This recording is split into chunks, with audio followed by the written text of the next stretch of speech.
Welcome to episode 5 of the Triple Takeover Toycast, a new regular podcast about Transformers and occasionally other vintage and related toy lines from the 80s and 90s. Your hosts are Transformers toy writers and photographers, Liam from Toybox Soapbox. Howdy hi. Maz from Transformers Square One. Greetings. And as ever, my name is Sixo, but more on that later. Anyway, the topic for today is big men, or rather big men that are made up of lots of little men being smushed together, that is to say, combiners. After all, who doesn't love a good big man, eh, Maz? Oh, don't forget big women. Victorion and co. Well, What are you laughing at now? Anyway, enough on that. How are you both doing? Really good, thanks. I'm, looking forward to talking about little guys and little women smushed together. Don't know where we start off now, frankly. I think that's... what an unusual start to the episode, eh? It's me trying to kick this one off nicely and professionally. And look at all going a bit Pete Tong already, isn't it? You bloody started it, mate. Yeah. Talking about people squished together. Oh, I'm leaving all of this in, honestly. We'll just claw it back on track. Are we all okay now? Time will tell. Yeah. How are you both doing? I'm all right, thank you. Very good over here. Excellent. Maz? Yeah, I've just spent the last hour looking at McDonald's changeables on eBay, so that's been a fun rabbit hole. All right. Do they combine? Time will tell. Okay, well, we'll wait to see on that one. Perhaps more on that later as well. Anyway, I kind of got turned on to the topic of combiners the other day, rather randomly, because I don't know if either of you are aware of this. Probably not, but there's a new Octonauts film out on the old Netflix at the moment. Big fan of Octonauts there, Liam? Yeah, massive. I mean, those little bears in the little submarines going under the water or whatever it is. I literally have That's essentially it. That's it. That's Octonauts. Yeah, that's the one. That's the one. Creature Report. Creature Report. Yeah, if you've got children of a certain age, then Octonauts is the biz. Let me tell you, it's really, really good. So definitely worth checking out. Or actually, I mean, to be fair, my little boy, his granddad loves it as well. I think he watches it on his own. But anyway, they've got a new film out. It's very, very good.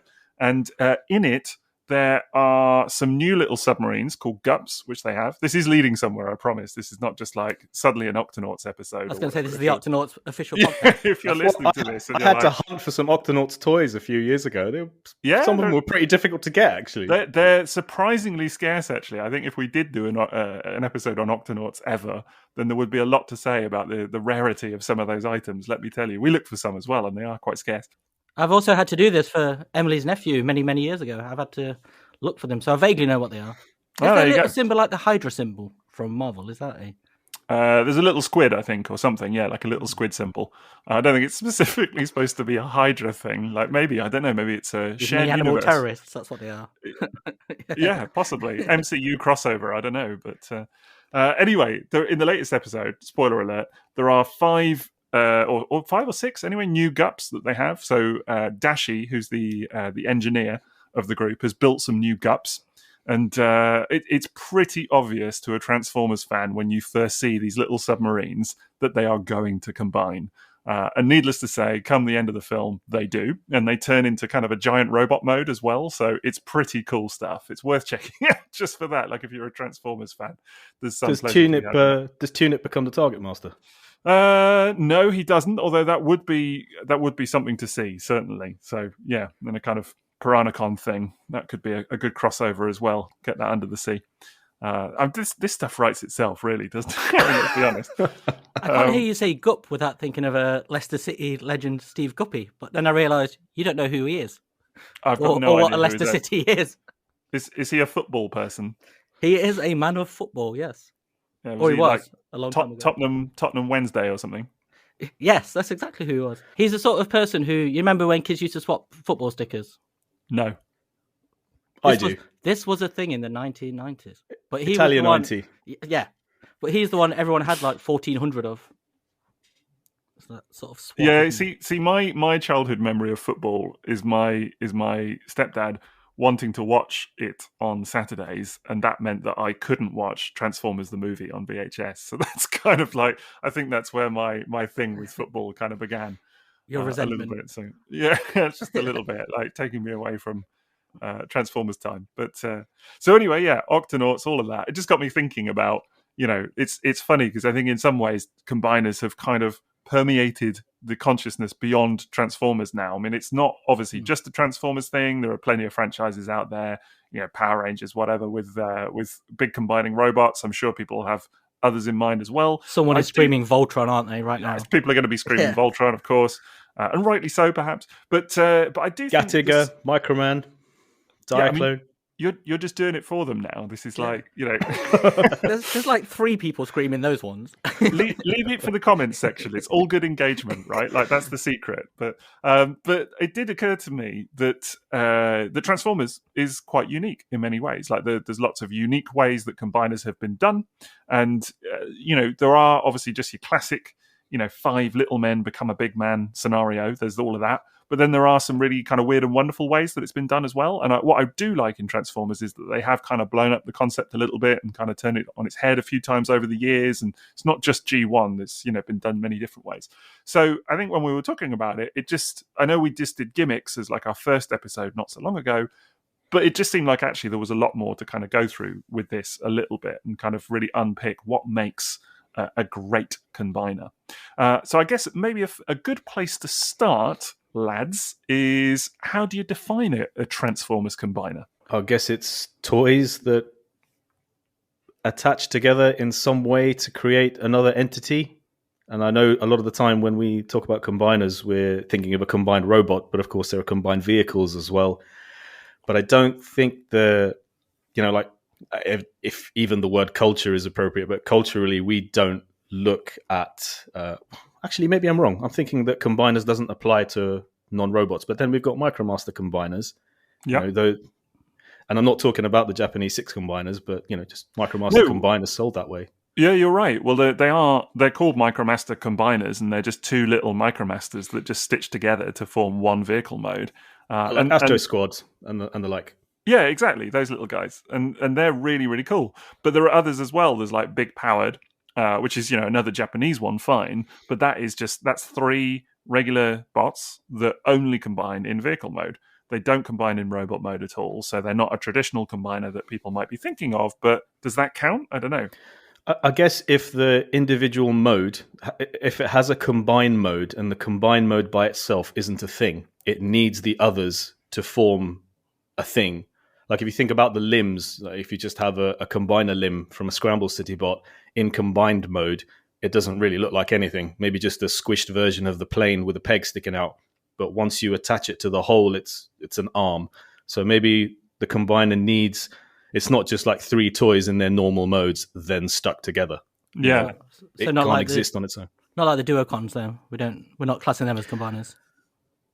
Well, that's just one dude, though, isn't it? That's like flywheels. 2 vehicles, though, isn't it? They still have to combine to become something else. That's true. That's funny because in was it Power of the Primes when we got Battle Trap? That was actually 2 separate robots, wasn't it? Yeah. Was it right? Is that right? I didn't know that. You think you stuck one's head up the other one's not head, and it became Battle Trap. But then on their own, they had their own names as well. Not Battle and Trap, I presume. No, but the words Battle and Trap. Yeah. Oh, so it was like a slam dance thing where it's like, what is it, Exactly. Grand Slam and Rain Dance, and then together they Grand Slam. And that's like those robots in disguise crash combiners. So, they have an individual vehicle mode and an individual robot mode, but then also when you connect them, they flip. By the way, M.A.S.K is a crash combiner. Just thought I'd drop that in there. That's true. Man, he just gets better and better, doesn't he? Yeah, he's that versatile. You wouldn't think seafood could be that versatile. Where were you when Hasbro was selling this toy? You would have just sold millions of your own. We're not even 15 minutes into this episode, and Maz has got M.A.S.K in there already. Can I just say? I mean, it's on topic. It's a new record. Honestly, it's just absolutely insane. There are people I noticed on Twitter buying M.A.S.K toys now by the caseload, just trying to keep up. You've with started this a panic buy. That's what you've really done. Has.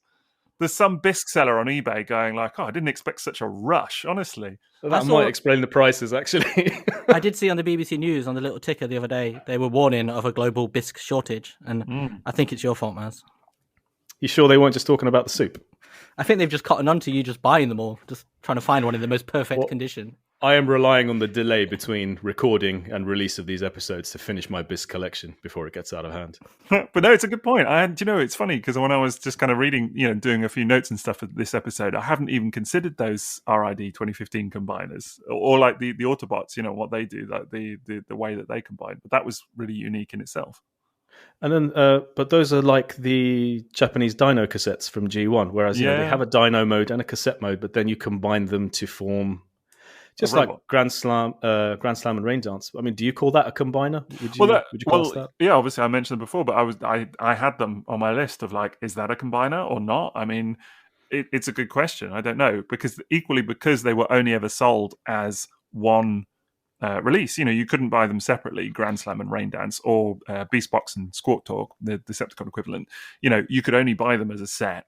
So does that make a difference? I don't know. Like in some ways, like with Battle Trap, I wouldn't think of that as a combiner, the traditionally G1 version, I guess, because it's just one dude in my mind.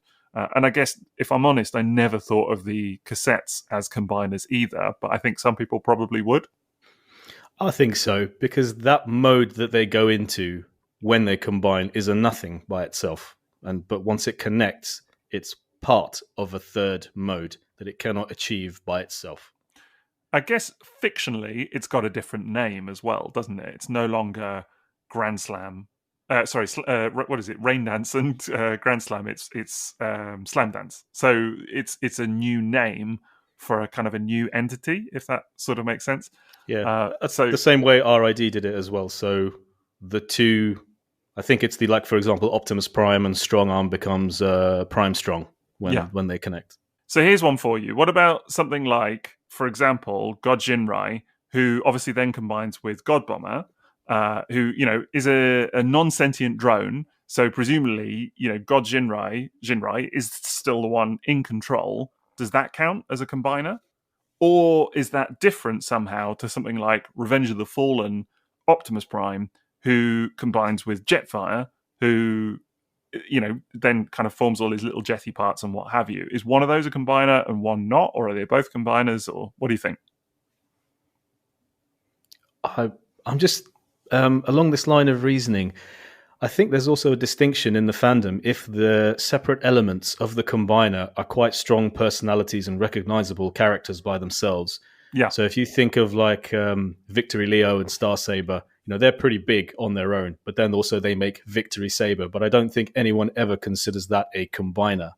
That's that's what I was wondering. But in some ways, I don't think of that as a combiner, because I guess it always struck me that in Victory Saber that Star Saber was somehow still in control. Do you know what I mean? That he was, and that Victory Leo almost became kind of like a power up to Star Saber, if that makes sense. And I guess that's how I always saw God Bomber with Jinrai as well. But yeah, and it's a good distinction, because of course you're right, and maybe there is something then where like two robots come together, but one of them is still the dominant one. Whereas actually in more traditional combiners, it's like a melding of the personalities to form a new entity as such.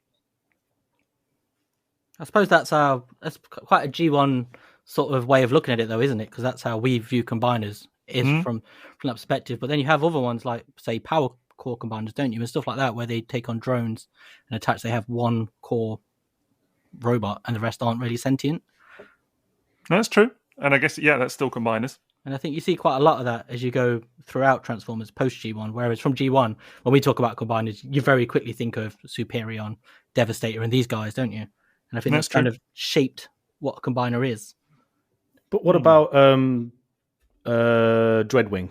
Because that is a combined mode. They do combine. The mode that they turn into to combine is a nothing by itself. They need each other to use the combined mode.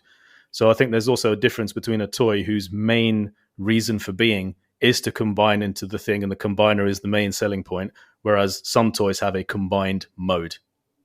And I think maybe there's a distinction there. But I never viewed them, even in the comic, as it being a new entity. That it just felt like was somehow different with those two, that they still both had a stake in what was going on, that it was like a combined jet form, but they, maybe because they then both got their Powermaster companions as well, who are separate. So yeah, that's a really interesting one. Do you think there's a distinction between connectivity and combining in some senses, where two robots can connect to sort of, I don't know, like they can sort of boost the powers? It's different, isn't it? I don't know, is combining something different then? Is combining more total and complete than just sort of... It must be, because otherwise then you'd have all of the Micron Legend things as well. Like in Unicron trilogy. Yeah. Oh, you're thinking about... Yeah. Oh, okay. I thought you were going to say Superlink, the whole Superlink thing, or which of course would actually be Energon. With the two dudes that then one becomes the trousers, and one's the top and one's the bottom. The pants of power, for one of a better term. Moving swiftly on, but but that whole jazz. Literally, one is the trousers. So like Hotshot and Inferno, for example, and like that one of them will turn into the legs, and one is the top half. I give you the new power of new trousers. Yes, exactly. Who doesn't want to become the trousers? You can't. Maybe that's the distinction. You can't have a combiner unless a member or two become the trousers. That's interesting.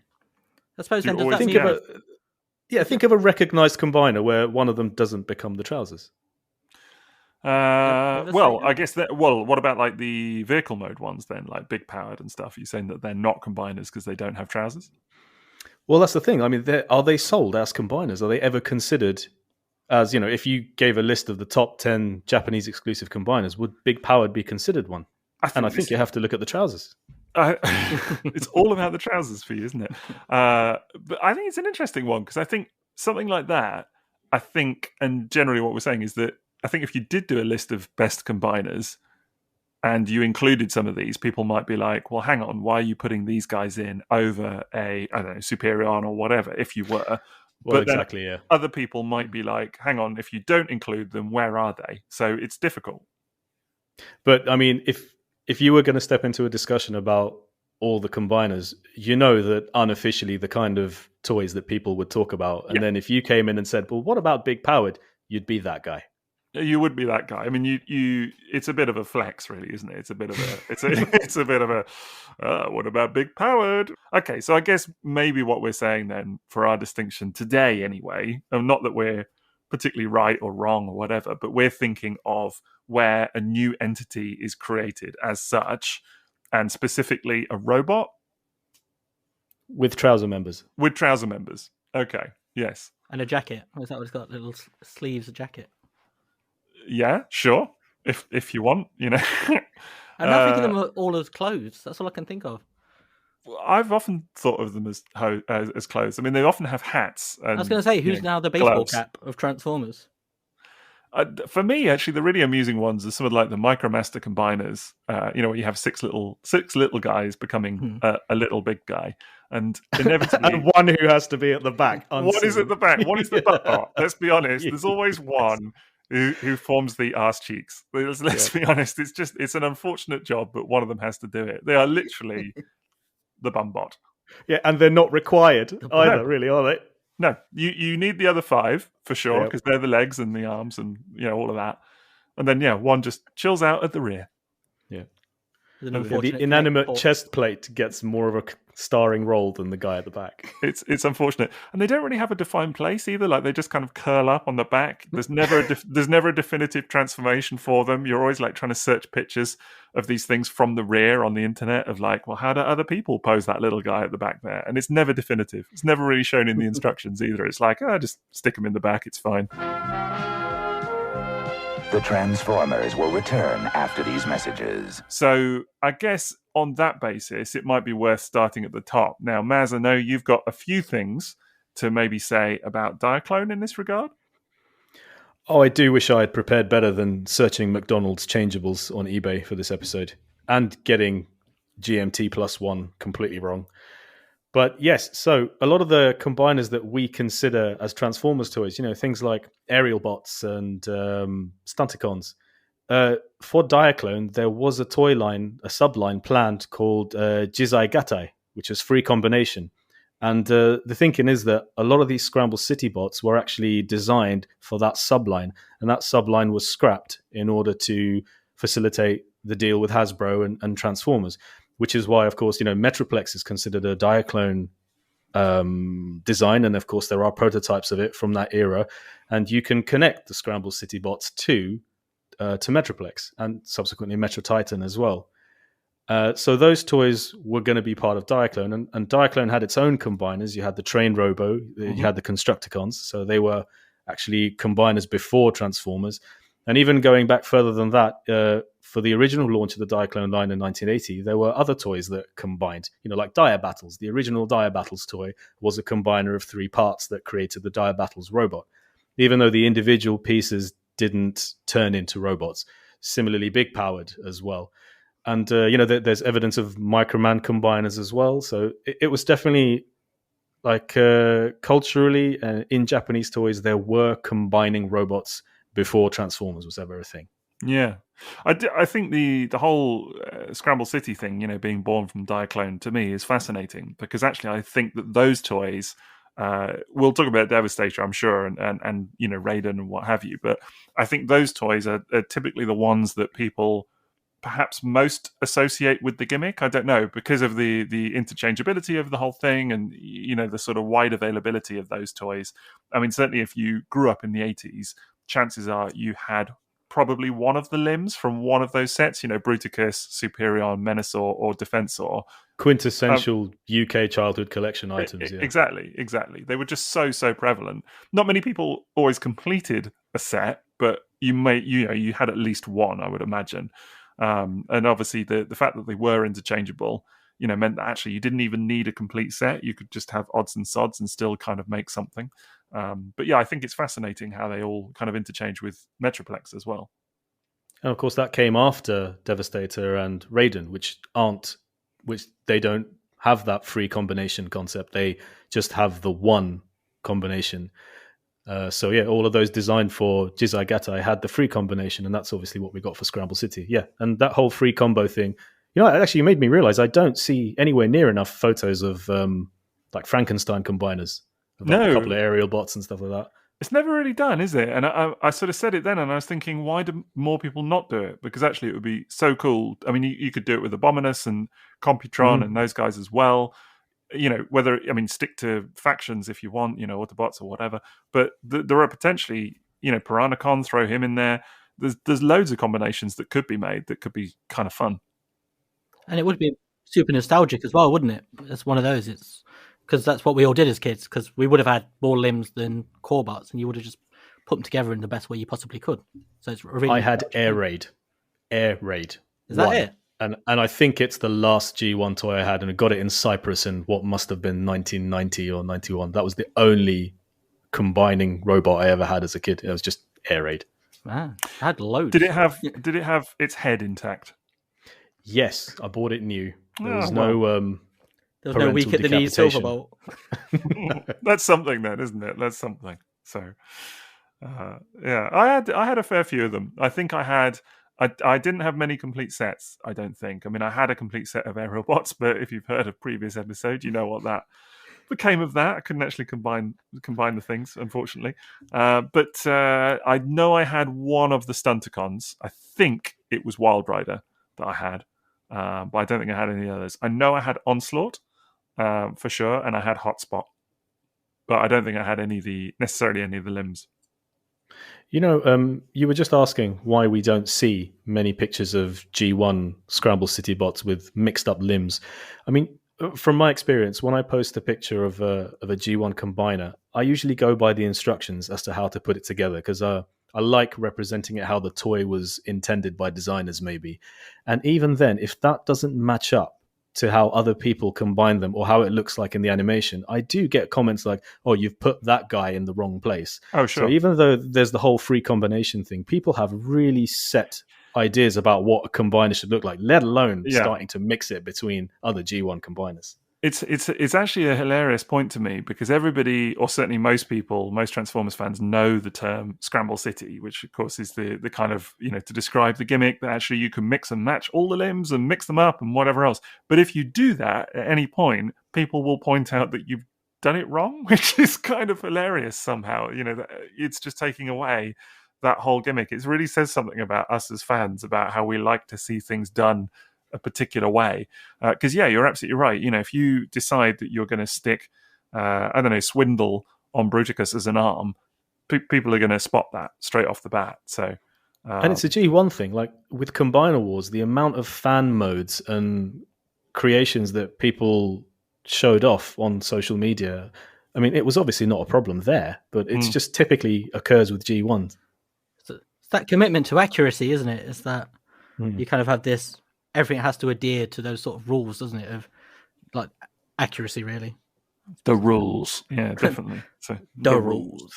The rules. But I think what's really interesting actually is thinking about Bruticus is, of course, then he came back that mold for RID 2001.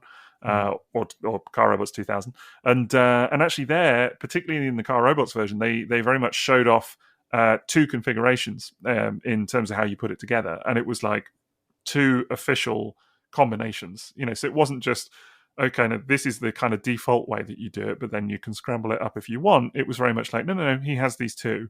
And I kind of like that because one of them is very different to Bruticus as well, and actually I think it kind of works better. It's really interesting. It does have like the two earthen modes, obviously Brawl and Swindle traditionally. It has them as arms.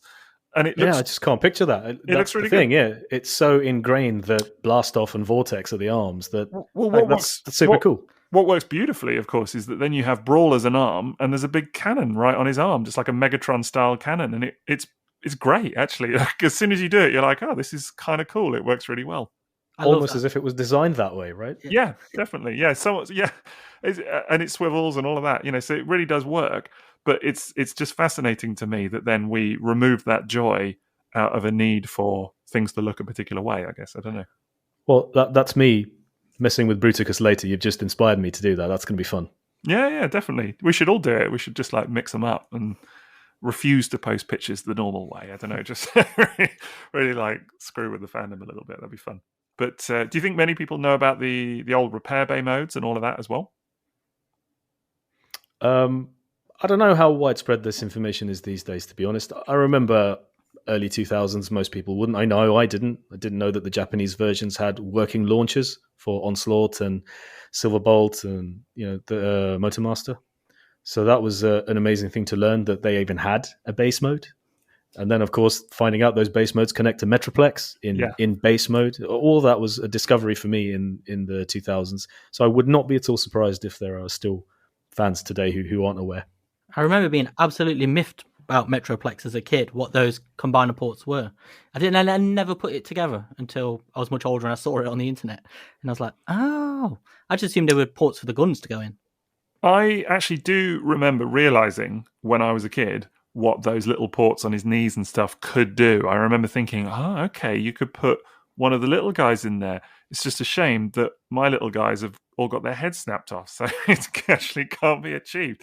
But I do remember the realization, at least. The reality was a little bit disappointing. But yeah, I did see a picture actually of like Metroplex in his robot mode, kind of souped up with aerial bots and stuff on him as well, and it looks amazing. I think it's a really fun thing. It is cool. And I really think just as marketing, that was a whole opportunity missed. I mean, because I've got photos of when I first owned aerial bots, when I started collecting as an adult. I had a Metroplex at the time. I also had a Metro Titan at the time as well.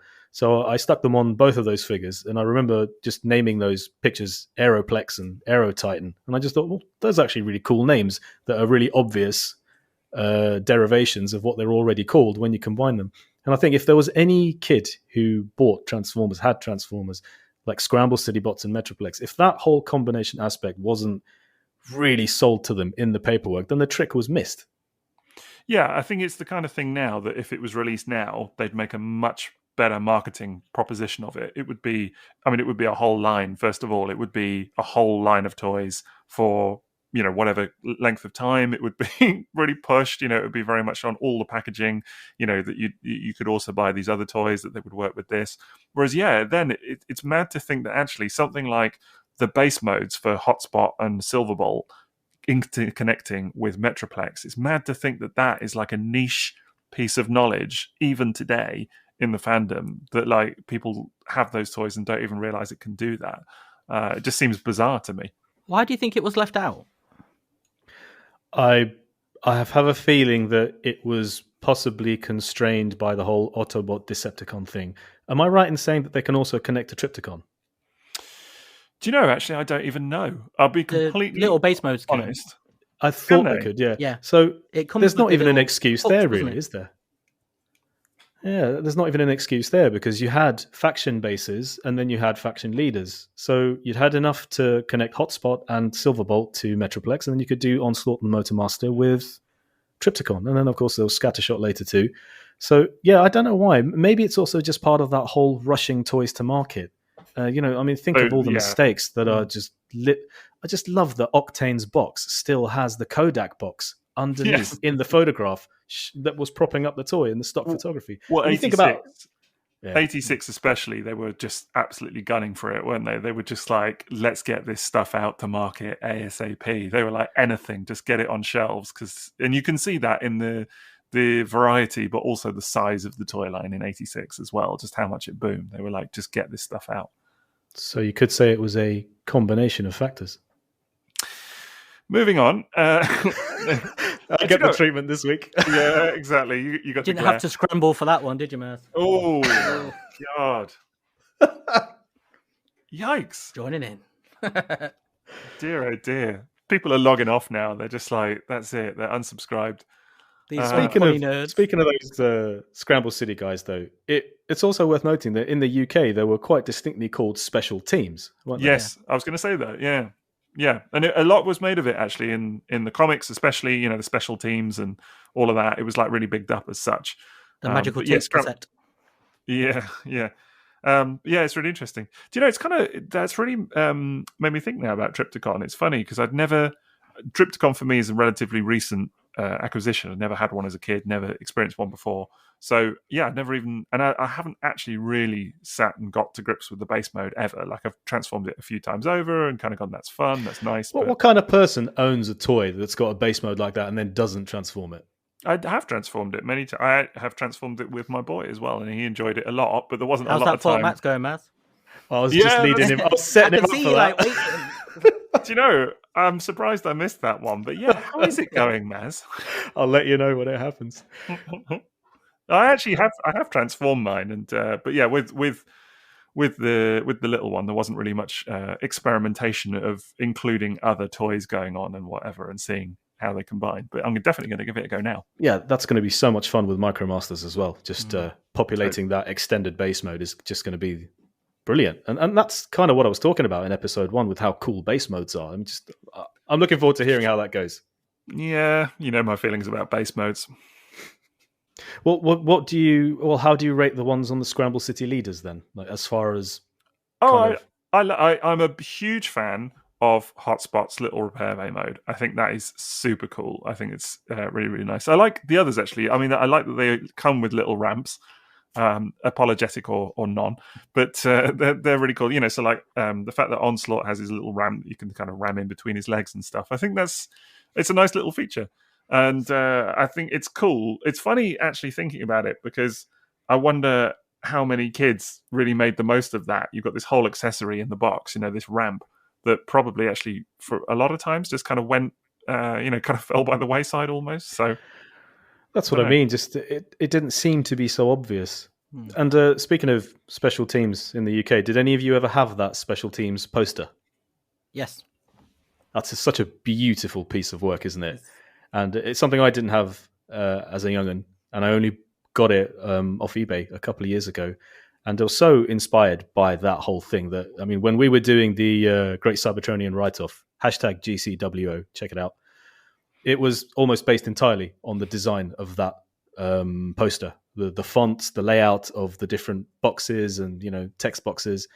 And I mean, we've even gone so far as to call this podcast a Special Teams Toycast. So you know, for those of us who grew up in the UK, and even for me who didn't have combiners or Scramble City bots as a kid, I'm still inspired by that, finding out as an adult about it. I can only imagine kids who had these toys. It's a real signature part of the UK Transformers experience, isn't it? It was growing up. It was such a big, because it was all over the comic as well, wasn't it? And things like that. It was always the special teams and that whole promotion. Yeah, it was a major part of it, and I think it really kind of stood out as its own thing. And I think those toys, and they're in fiction and everything, they always seem kind of legendary as well. Maybe because they weren't in the 86 movie and everything as well. I don't know. Maybe that kind of set them apart a little bit somehow. But it was really, really interesting. But yeah, I think they were kind of legendary at the time for sure. Yeah. And I think as well, because you're collecting 5, it's a collection within a collection, isn't it? You aren't just collecting all of the toys. You're kind of going off on a little diversion to then go and get this, to build this extra robot out of 5 other little dudes.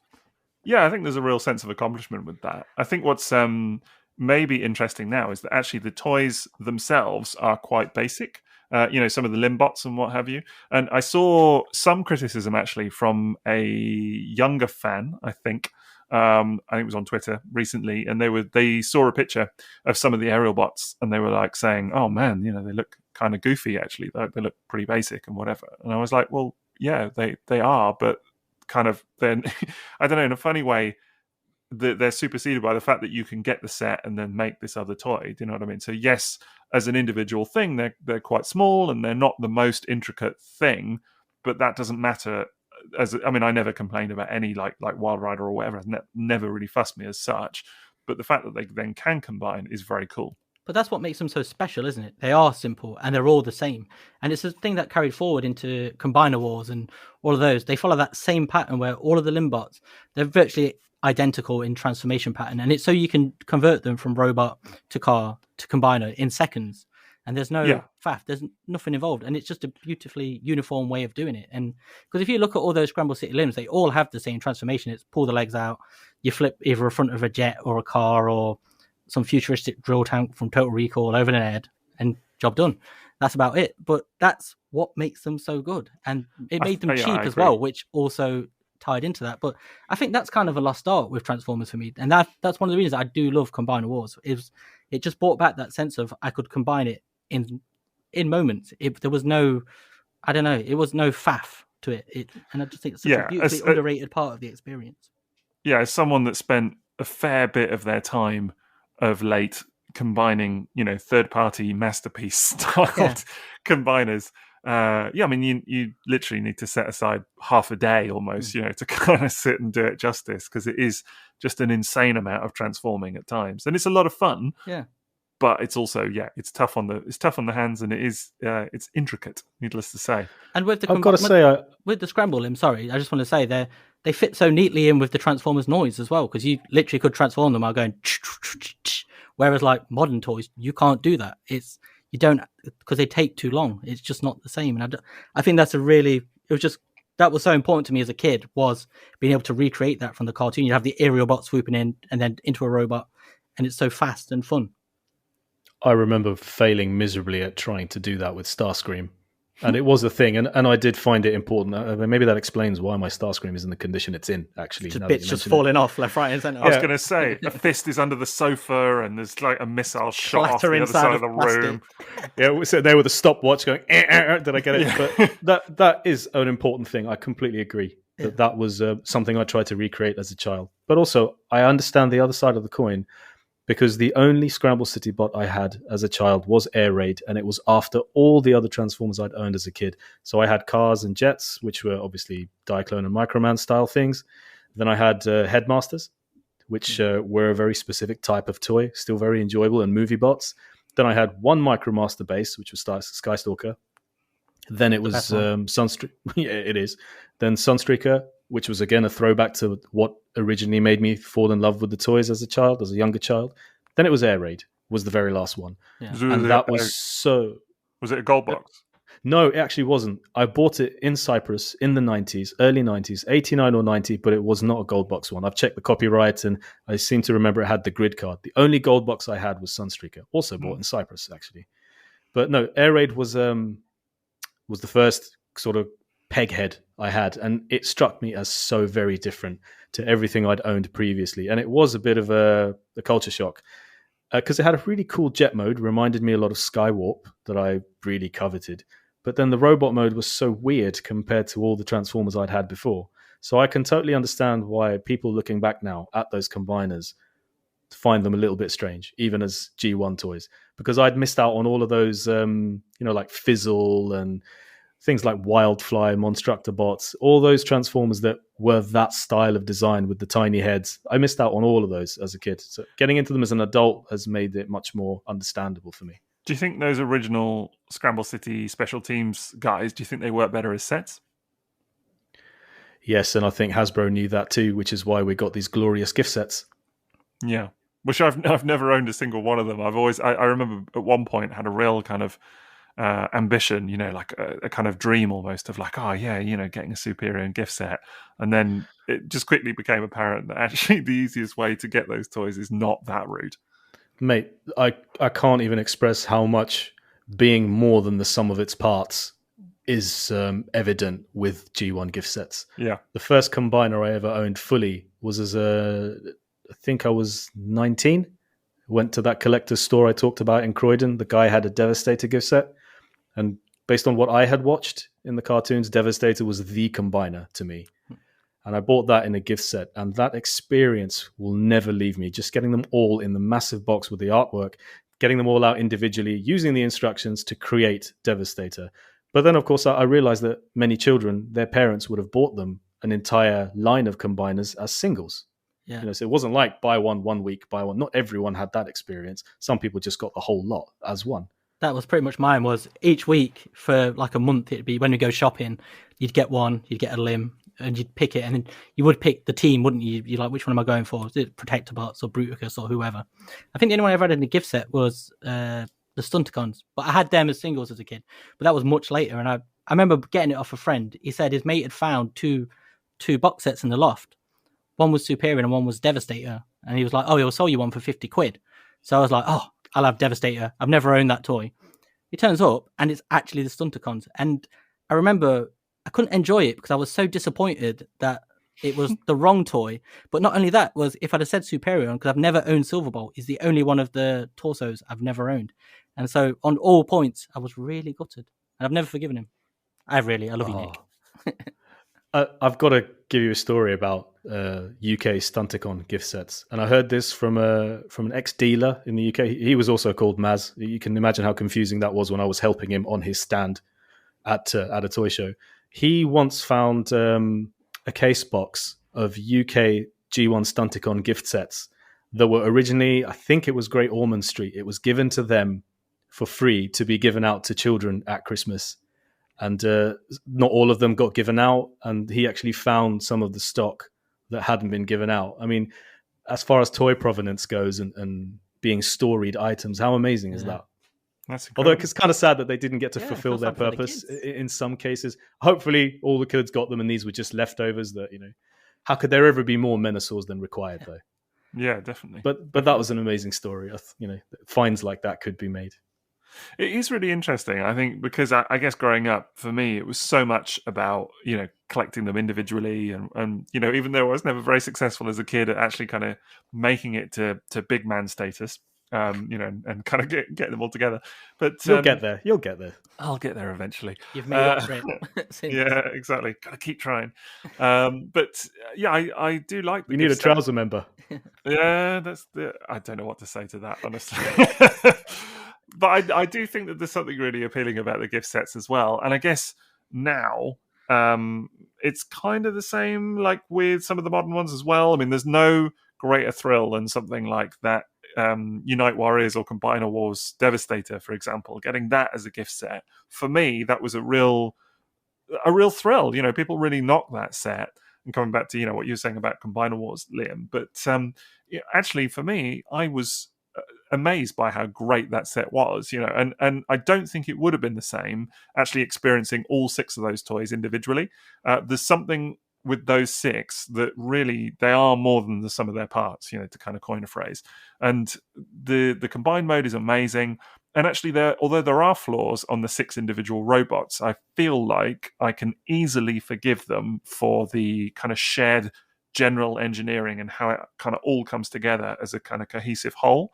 And I think that that's important to acknowledge with combiners, is that you're not going to have necessarily perfect individual robots. There are examples where there are some that are better than others, but there are always going to be, I don't know, compromises of some kind, I guess. But as a set, if it comes together, then can you kind of overlook those, I suppose? But they add some personality, don't they? Those different features, like you're saying about the Devastator set, it works so much better as a whole, because if you look at the individual bots, they are very much compromised by that. So if you saw them on a shelf and you're sort of looking at them individually, they're still great, but they're less appealing. Particularly if you look at someone like Longhaul, who is just a giant pair of shorts, isn't he? That's literally all he exists to be. What are you saying about my boy?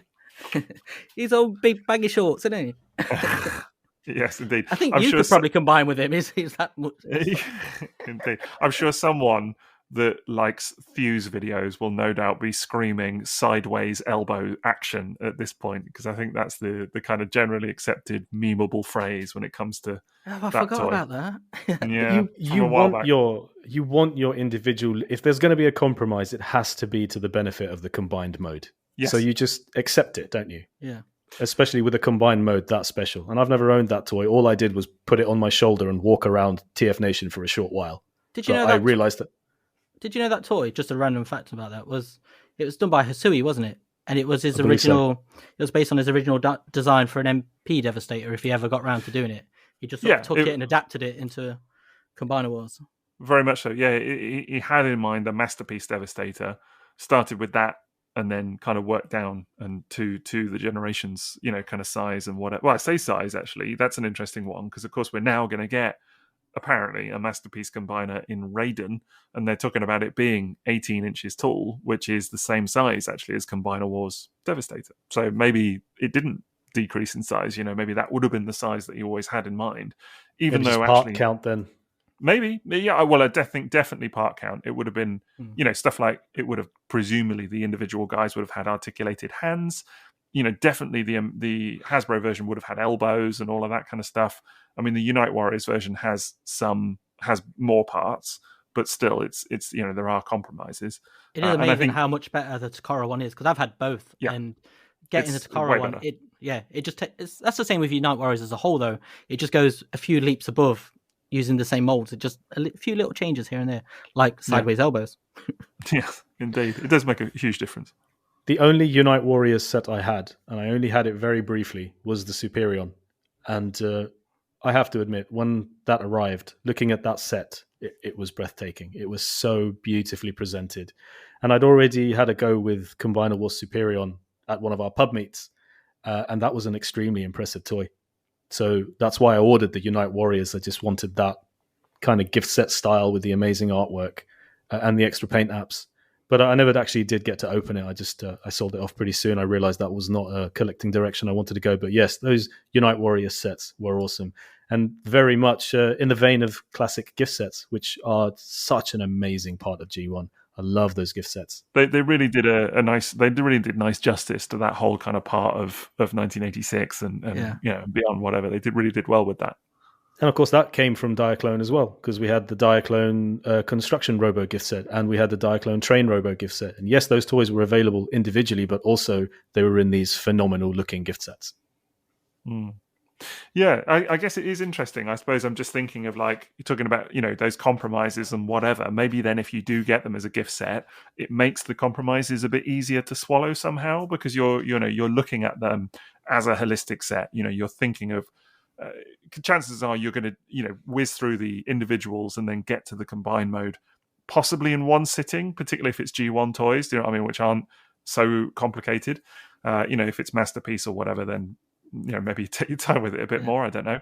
But, maybe there's an assumption that most fans, collectors, kids, whatever, will get to the combined mode as quickly as possible. So actually some compromises along the way are kind of okay. Yeah, well, the gift sets have the pictures of the combiners on the front, don't they?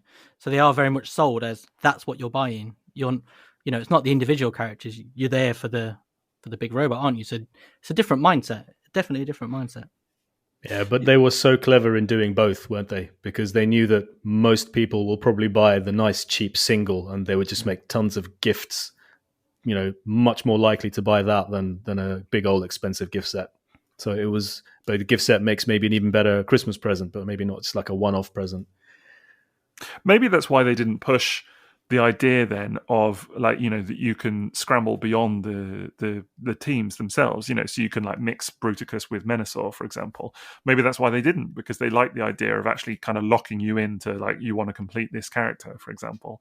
And actually, if you can interchange the arms and legs too much beyond sets, then it kind of takes away from that sort of appeal, if that makes sense. Like, you want to complete your set of 5.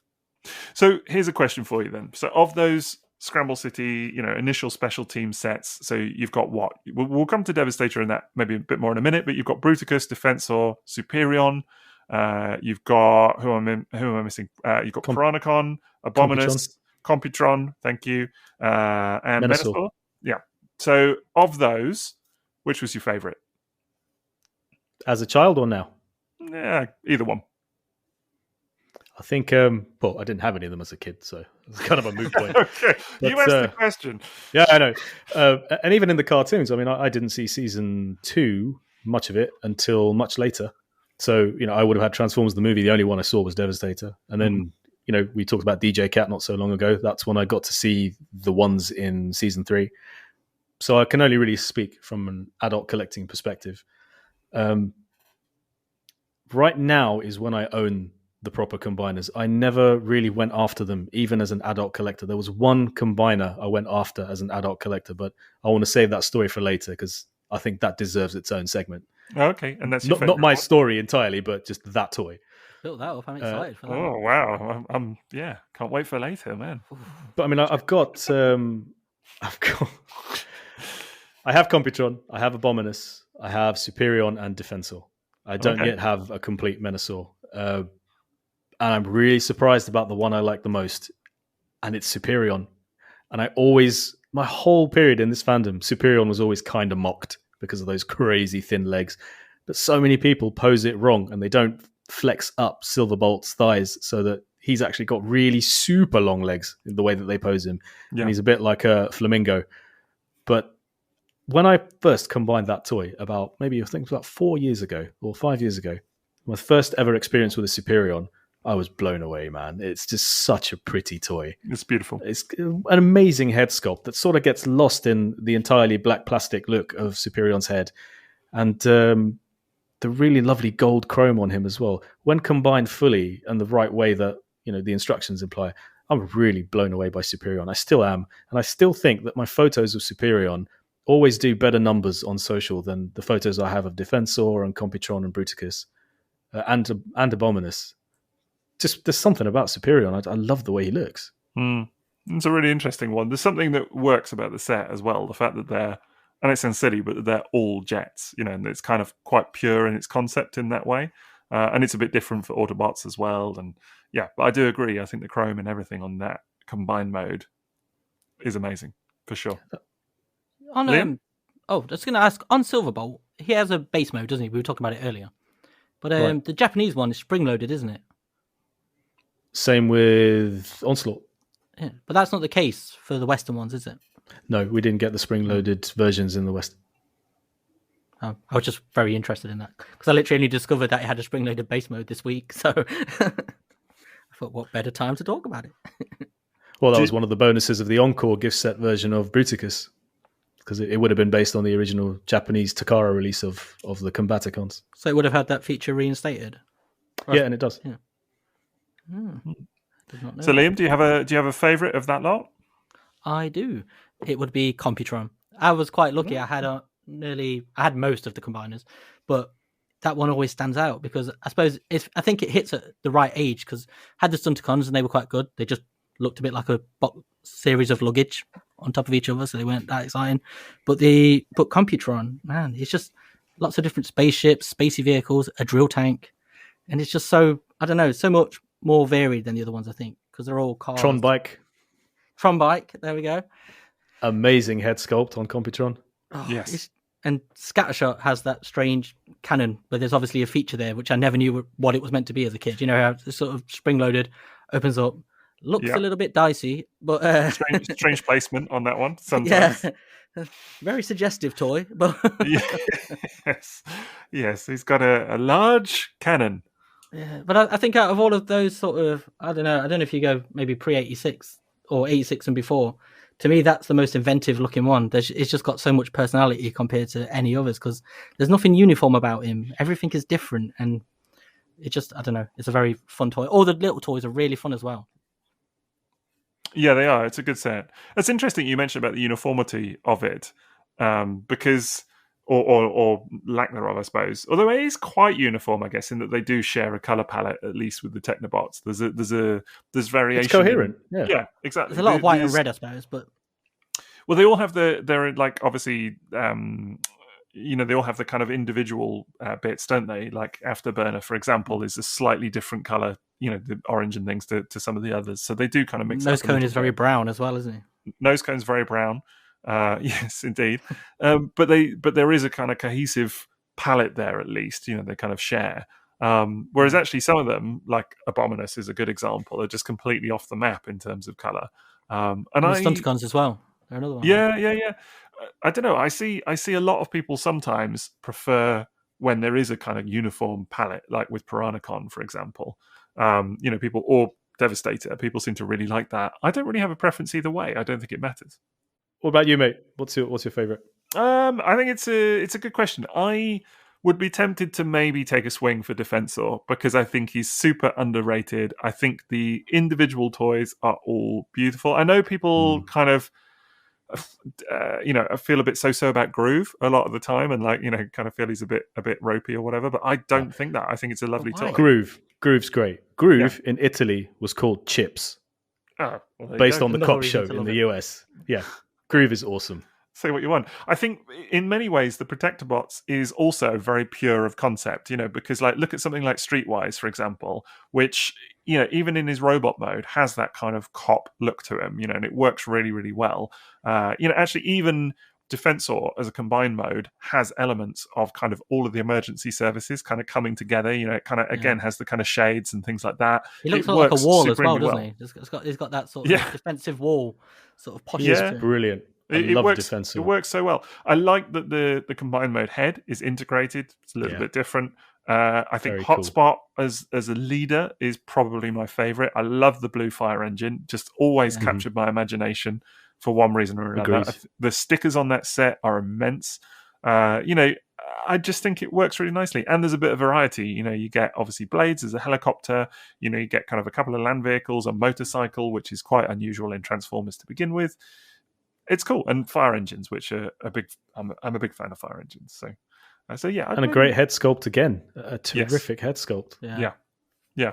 On even on the little guys as well, like First Aid, for example. That's to me is a great looking toy, really, really lovely, and you get all the kind of fun with the metal chest variants and all of that kind of malarkey. So there's a lot to be said. I think I had the most thrill. I have all of those Scramble City guys and Piranacon and whatever. I had the most fun getting together the Protectobots, I think. It's a really lovely set. It must be the most ubiquitous... I'm turning to M.A.S.K. The most ubiquitous set of combiner toys, hasn't it? Because even today, you can still walk into a charity shop or anywhere and you'll still find one of the Protectobots in the little boxes of toys. It's always First Aid. Yes, quite often. Yeah, definitely. I think the Combaticons are close, though. Yeah. Yes, I would agree. Yeah, the Combaticons are plentiful, let's say. They pop up all the time in various kind of conditions and whatever. And they're still so obtainable in fantastic condition if you don't mind buying gold-carded versions from the classic era. Which is what I did, was, what I did. And you can literally get, all of the gold card versions for next to no money, actually, even sealed.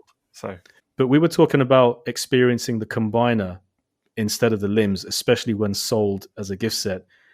For me, there's been no more enjoyable way to experience the individual bots than stickering them. Because stickering Bruticus and stickering Abominus really made me focus on those individual bots, and they got the credit they deserved, I think, in terms of an experience. They didn't just go straight into combine mode and into the display and photographed that way. I got to experience each one individually and got to know them a little bit. And now I recognize the sticker sheets for each one. So I definitely think that really helped making me appreciate the individual guys. Yeah, I could see that actually. I think I had a similar thing with the Terracons, because I'd only ever owned Ripper Snapper, I think, who it only occurred to me recently. I think I did tweet about this, that I think I was, only a couple of years ago that it occurred to me that that's a pun on whippersnapper. It just never, I don't know why that had never, anyway, it's a silly thing. But I think going through, I'd only ever had that one toy, and going through the set and stickering them up, Cutthroat, all those guys, definitely I would agree with you. It just kind of allows you to appreciate each one rather than just going, jam them into Abominus quick. So yeah, it does make a difference for sure. That's why those reissues are so great. Reissue Devastator, reissue Bruticus. It makes such a difference to be able to experience it that way fully. What's your, just kind of going back, I guess, then to Devastator, just briefly, because of course he's, in many people's eyes, the kind of, I suppose, the grand poobah of combiners in Transformers. What's your take then on him versus some of the Scramble City guys? Because they're very different, and it's interesting that we talk about the flexibility of Scramble City, but actually people in some ways don't kind of want that. They want them in a particular configuration, whereas Devastator is set, but it, more cohesive in color scheme, but also more individual, more asymmetrical in many ways in terms of how it comes together. Do you guys have a preference? Oh, Devastator wins hands down for me. You asked the question in the 1984 episode who we felt was the best color scheme change from Diaclone to Transformers for 84. Surely overall there can't be anything better than the way Devastator got his colors as green and purple through and through, from the very mix and match yellow, orange, red, blue of the two Diaclone versions. Devastator is a superb combiner. I love that all the members are the same size. I love that the combine mode has so much of those vehicle construction elements visible in combined mode. I love that he's asymmetrical because every single corner of him has huge amounts of character. And I think that's reproduced really well in Bruticus as well, with the shuttle nose, the cannon on Brawl, and the blades of Vortex. I think they do that really well with Bruticus as well. And of course, Onslaught's cannons up at the back. Yes. And I think Devastator is absolute perfection as far as combination goes. And I love how he combines as well. It's added variety. But yeah, you don't get the interchanged limbs, but it's amazing how little I care about that because of how good Devastator looks and is to play with. I kind of agree, and as I say, actually, it's interesting that people always cite the interchangeable limbs as a nice feature, but then actually don't use it. So maybe it's a bit redundant. I don't know, but yeah, I like the feet on Devastator. I think that's kind of my favorite part of the whole bit. Yeah, Transformers the movie. Yeah, well, in Transformers the movie, when he is forming, I mean, that's just perfect, isn't it? It's amazing. It's Scrapper and Mixmaster, and then they just pile on top. It's just. And it makes the toy better. You just enjoy it even more. And those individual Constructicons are such good toys. Bone Crusher, Hook, and Mixmaster especially. Like, did you like with Hook? Is it Hook I'm thinking about? Yeah. If you just pull him apart the way you're supposed to for transformation, he just becomes like an articulated little crane truck, which can actually turn. And Bone Crusher has one of the most fun transformations of any Limbot across any G1 combiner.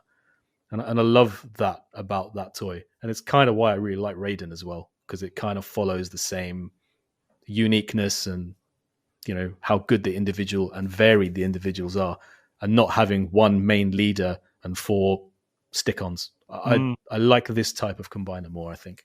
That's interesting.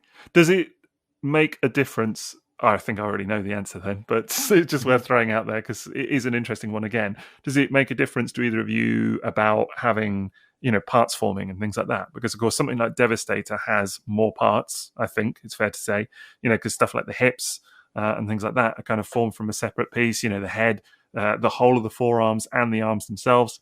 The feet actually are integrated, so that's something. But then, versus the Scramble City guys, particularly Defensor, as I already kind of said, because the head is integrated, but they're typically, you maybe get a head, a chest plate, feet and hands. I don't know, is that something that bothers you or not? I don't mind parts forming. I know a lot of people don't like it, but for me, I quite like more accessories and more little bits and bobs, because it was like Computron's chest shield is like a separate piece, isn't it? But I always quite liked it. Became its own little spaceship in my mind. It might not have been intended to be that, but I've never been fussed about parts forming. As long as it makes the toys better, doesn't it? In a lot of senses as well, because it doesn't then limit what you can do with the little bots. And never had a problem with it. I think Devastator. Yeah. Never owned a Devastator, so. Oh, the power shovel with the massive wing attached is fantastic. I love how those parts integrate on each Constructicon to give it an attack mode that is Even advertised in the paperwork. Yeah, definitely. Power shovel. Yeah. I think the whole thing kind of came to a head a bit maybe in when you started getting third-party masterpiece combiners again. I'll kind of keep referring to it because obviously for a lot of people maybe in the fandom that's kind of their now how they see those things in ultimate form, if that sort of makes sense, ultimate toy form, because they're just so big and whatever else. But I think what you've also kind of got then with the masterpiece or third-party masterpiece takes is very different ways that they kind of integrate or kind of interpret what makes a good combiner. So, now we've got stuff like M.A.S.K who are doing integrated combiners, everything, no parts forming, everything's in there, the fists are inside, all of that. But then you've also got on the other end of the spectrum, stuff like Zeta Toys, who, I don't know if you guys have seen them, but I actually think it's very clever, the engineering, but, you get like a whole, the torso and actually the head and the thighs and everything is a separate piece. And then the individual robots kind of plug into that. So, of course, the arm and leg guys do becomes the arms and legs, but typically the commander bot, so like in the case of Bruticus, for example, Onslaught just kind of plugs in as like a box into the back of this sort of preformed torso section. It's the same on Zeta Superion. Silverbolt just kind of plugs in the back. So, in theory, yes, you can form without, Silverbolt, for example, but it would just be very, very hollow. You kind of, if you look at it from the back, you would see that half of it was missing. But I think that's really interesting as well, because then I saw at the time, when you post pictures of this stuff, because I have those toys, it creates huge divide online about how, kind of the very nature of parts forming and how it's used and what's acceptable, what's not, and whatever else. I just think it's really interesting. Do I really do wonder if people are as satisfied as they say with this kind of genius engineering that allows everything to be integrated. Because as impressive as that is, I don't think it trumps fun. And if you look at something like God Jinrai, that thing just comes apart into a billion pieces, but it is so fun to snap those pieces on, clunk, clunk, clunk, and you build up this robot in a really easy fashion. And I will always prefer something to parts form and be fun. Like if those Zeta Toys combiners, if actually putting it together is super fun and easy and not challenging or far too intricate, like I heard the Fans Project Menasor was, then I'll always prefer that. And it's why I really don't have any problem with that concept, because the Micromaster 6 combiners from Takara, they come with a torso and they come with trousers. There's not even a trouser member. It's totally going against the whole thing we said earlier, but they are so 100%. Fun. Actually, that was what I compared the Zeta combiners to online. I think I actually made a post and said, if you don't like these, you're really going to hate the actual official, Micromaster Combiner toys, because it's exactly the same thing. It's a torso with a head that you plug all of the smaller guys into to make the combine mode.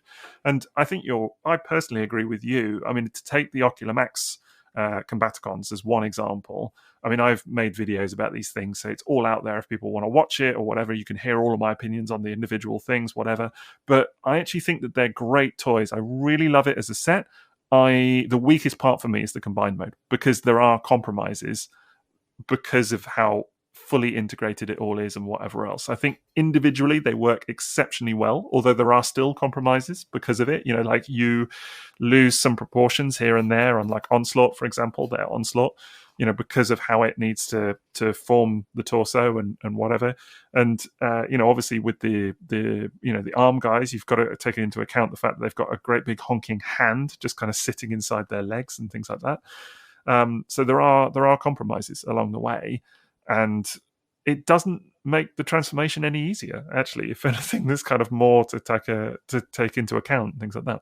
But it's an achievement, and it's an engineering achievement. It's obviously a goal that they set, and you can respect it on that basis, because it's not something that's been done a lot.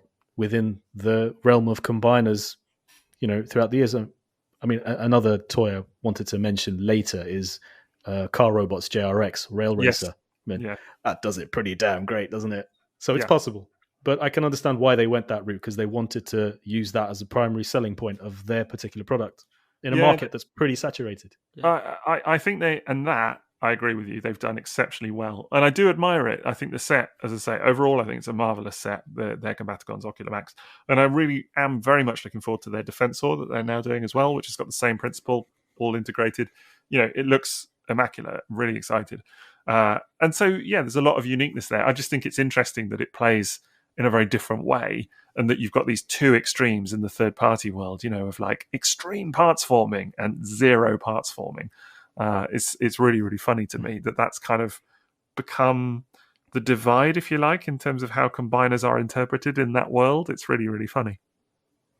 I think that's so good, though, because it does something different, doesn't it? It gives you some variety rather than everybody trying to do the exact same thing. You get these completely different versions of the same thing, but different approaches to it. So there's something for everyone. But I think what you were saying, Maz, about the fun, I think that speaks to sort of like the split we have from when you look at like the vintage toys, they're made for kids, aren't they? And they're there to be fun.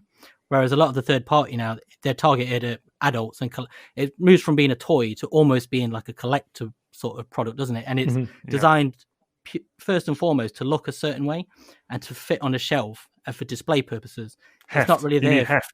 Yeah, more diecast, please. for men, heft, diecast.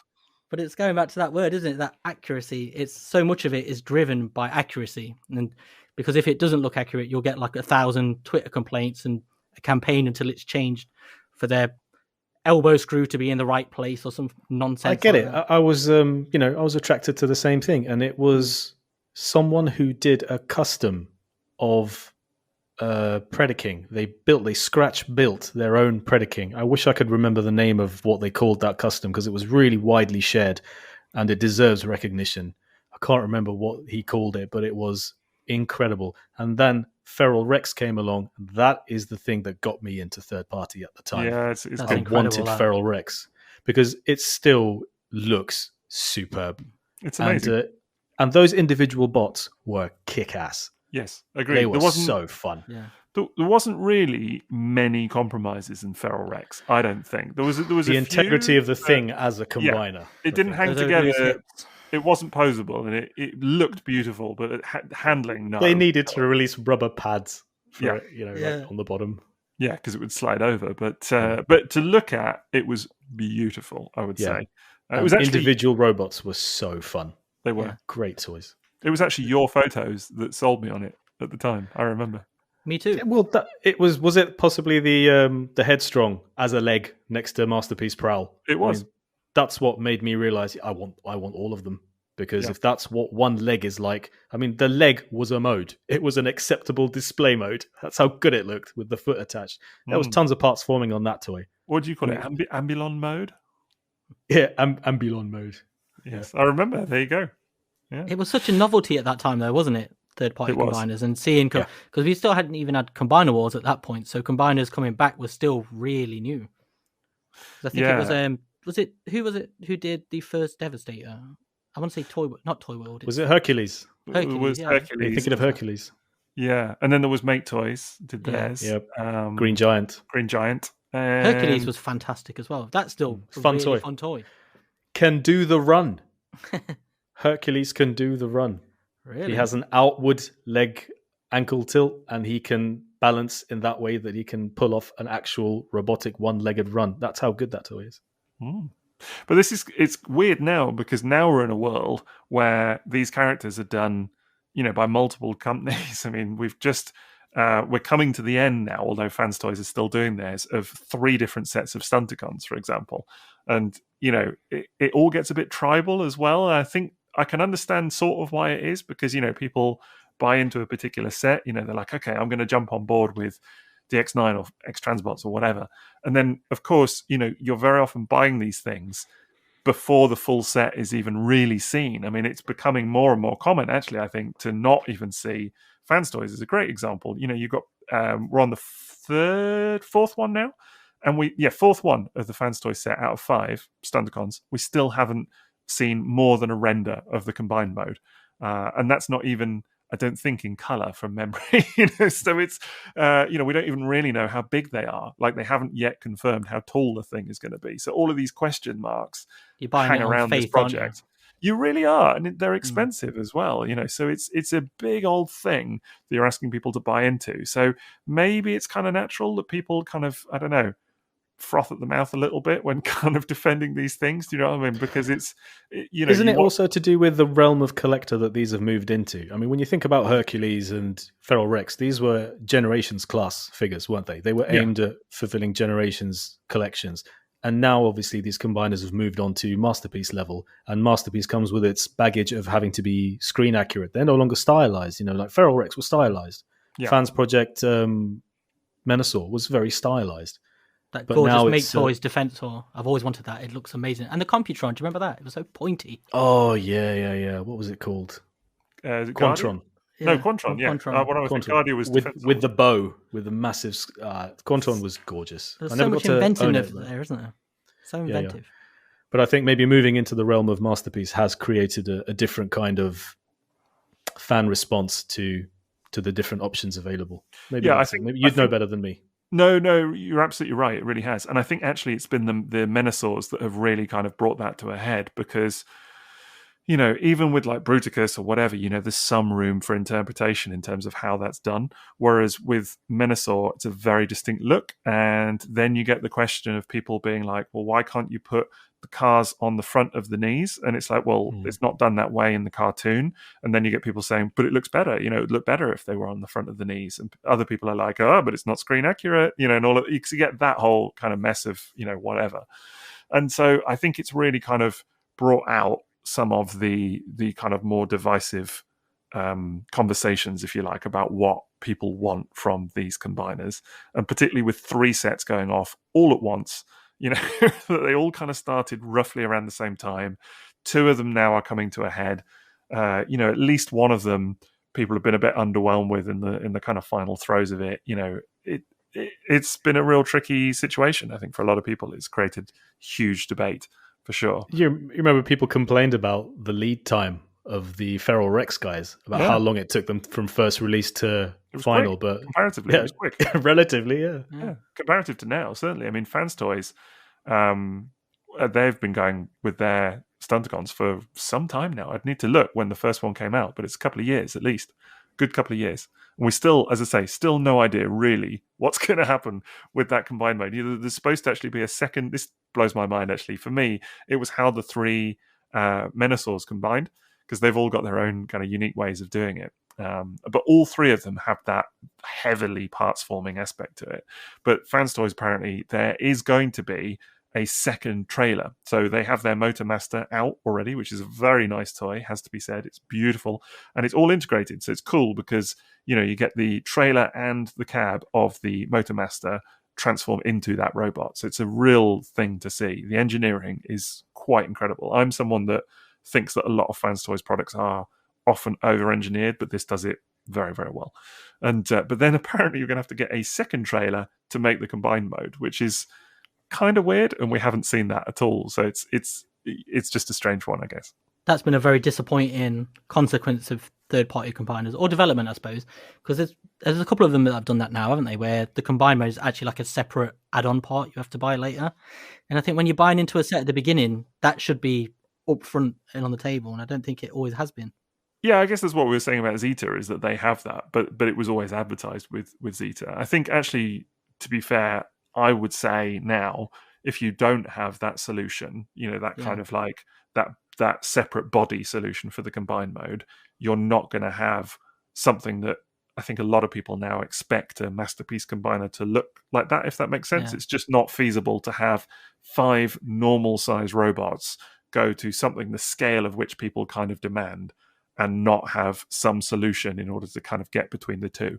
And you see that with actually the integrated guys from Octonauts. The combined mode actually ends up being smaller than what most people consider. It's actually the same height as Combiner Wars Devastator, interestingly. And now back to Transformers Generation 2.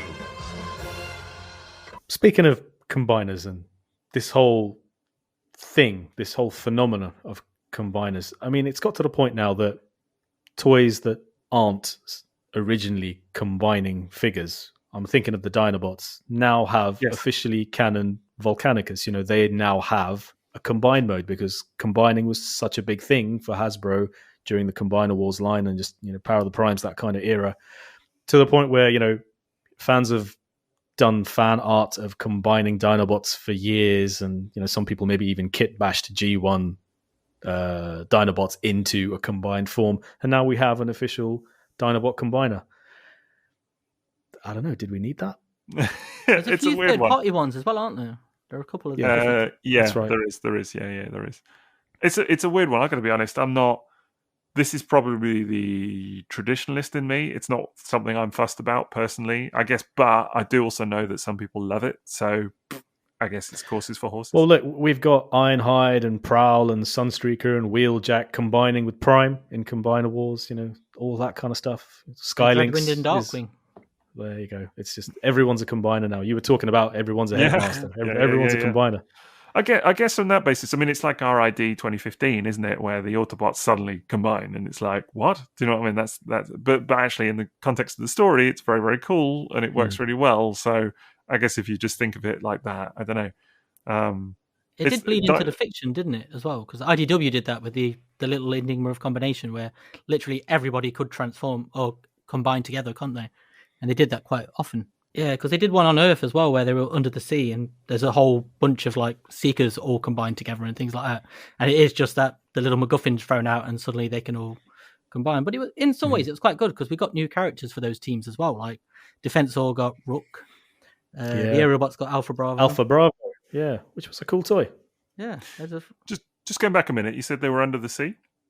Yeah, there's like this whole Octonauts crossover. Anyone? I'm just throwing that out there. You know, Octonauts into Abominus. Yeah, maybe the little tiny bear-faced Predacons. Octonauts. Yeah, I don't know. Whatever. Octonauts. Octonauts. That's better. Yeah, there you go. Well done, Liam. Yay, we got there. So here's one for you. Obviously, Predaking, we'll talk about in a minute. But I also had in mind about combiners that do other stuff as well. And by that, I'm talking about, obviously, there are, you know, the Pretender monsters, which are pretenders that also combine. There's Piranacon, who's also technically a target master. Mm-hmm. Would you class him as such? Well, yeah, because they can all turn into guns, can't they? They can. Well, one specifically is kind of, or maybe two of them are better as guns, but yeah, in theory, they can all do it. That was kind of an unusual one. So I really like that one. I just love that about that later era, though, where they are just chucking everything together like that. They're smashing together other concepts that they've already used into different ways. Again, yeah, I always thought that was kind of cool. I think the Pretender monsters are very fun toys. I think they're really, really cool. And I think, actually, the tiniest combiner as well. I'm trying to think of a smaller combine mode than that, because it's smaller. I think it's smaller than the 6 combiners, the Micromaster Combiners. Smaller than the Micromaster Combiners, which is quite something. Because they're not big by any means. But yeah, these guys really, really are very, very small indeed. So, but a combiner in G1 I haven't owned, and I've heard nothing but great things about, is Landcross. Because of the way that specifically does the combining. That's a toy I can't wait to experience because I've heard so many good things about it. Have you got one, Liam? You've not got it, have you? No, it's another source of regret. I remember seeing them when they were issued. Oh, what was it? Was it in Universe? And they were sort of popped into that subline under different names. Yes, not Landcross, not in Universe, I don't think. Just trying to think off the top of my head now. They did do all the 6 combiners some of them in Universe. So they did like and Energon as well. There was even an Energon too. All right, I thought the Landcross people were in there. No, I don't think Landcross came over to Hasbro. Never got a Hasbro release. Just but they did do a reissue in Takara. So there was the Maybe original that's what one. I'm thinking of. Yeah. Yeah, and then there's a reissue set. The reissue was sold alongside the 6 combiners, and actually it was marketed as a Micromaster, although it is taller than the 6 combiners. But yeah, it's a beautiful set. The real beauty of it is the combine mode slaps purely and simply. It's a head sculpt for the ages as well. Like you talk about combine mode head sculpt. That is one that as soon as I saw it in hand, the head sculpt, you take it out the box, you've just got the head. It's one that you just go, whoa, that's good. It's like really just nicely angular. It's a classic, handsome G1 head sculpt. But then as well, there's just tons of fun to be had because, of course, all of the little robots are cool, all of the little vehicles are cool, but then they all combine as well. So they've kind of got the Superlink gimmick almost of two robots, one being the trousers. They've got all of that going on, but then they also combine into a big man mode. So it's probably one of the combiners, actually, G1, that I spent the most time with, just literally going through all the various permutations of, like, he can combine with him and in this way, and actually he can become the top or the bottom, and all of that. So yeah, definitely one to get for sure.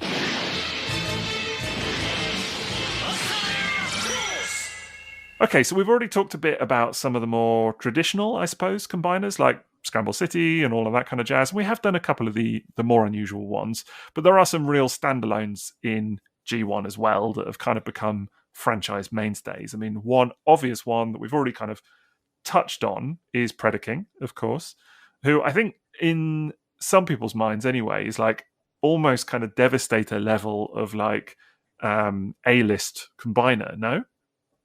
Definitely.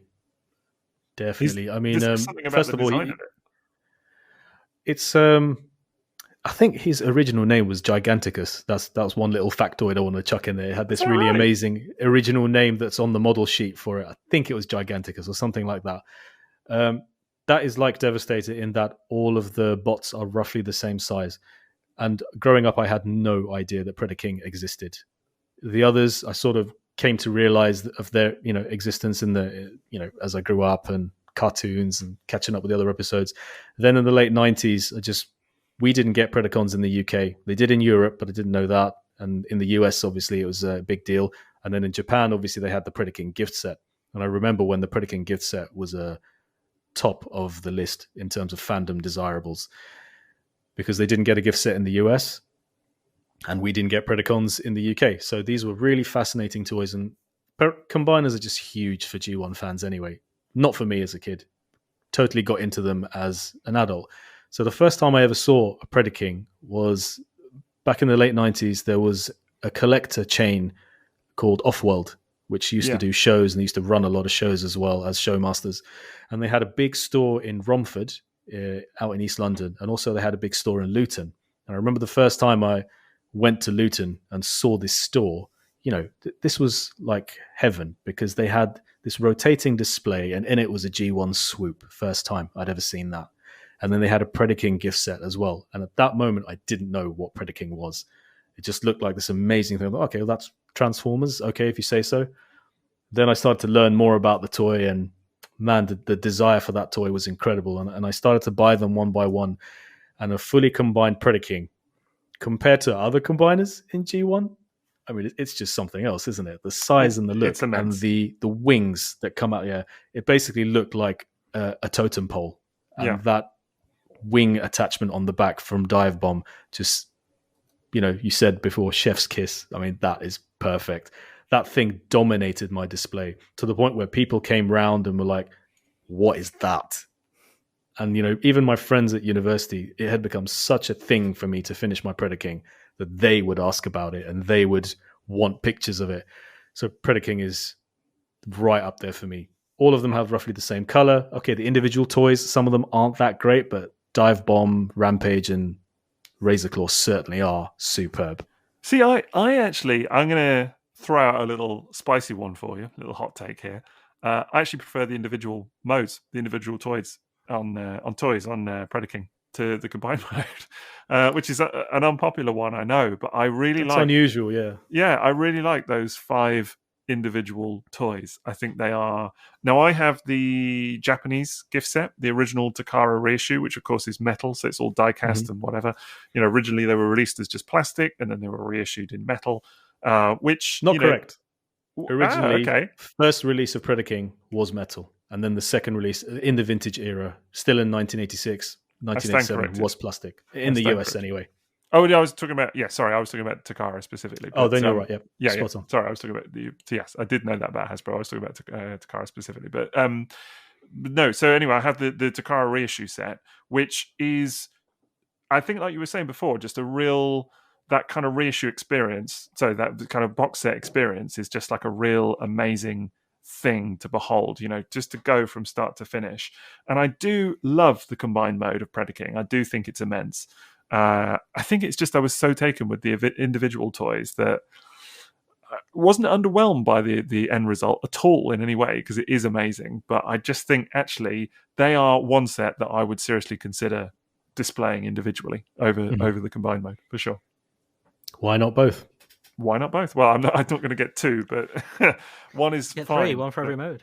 Oh no, I'm not going to be that guy. But everything down to Razor Claw's transforming cannon is cool on that set. Yeah, the swords, just what a different G1 combiner to the others, and it had a different designer as well than the person who was designing a majority of the toys, didn't it?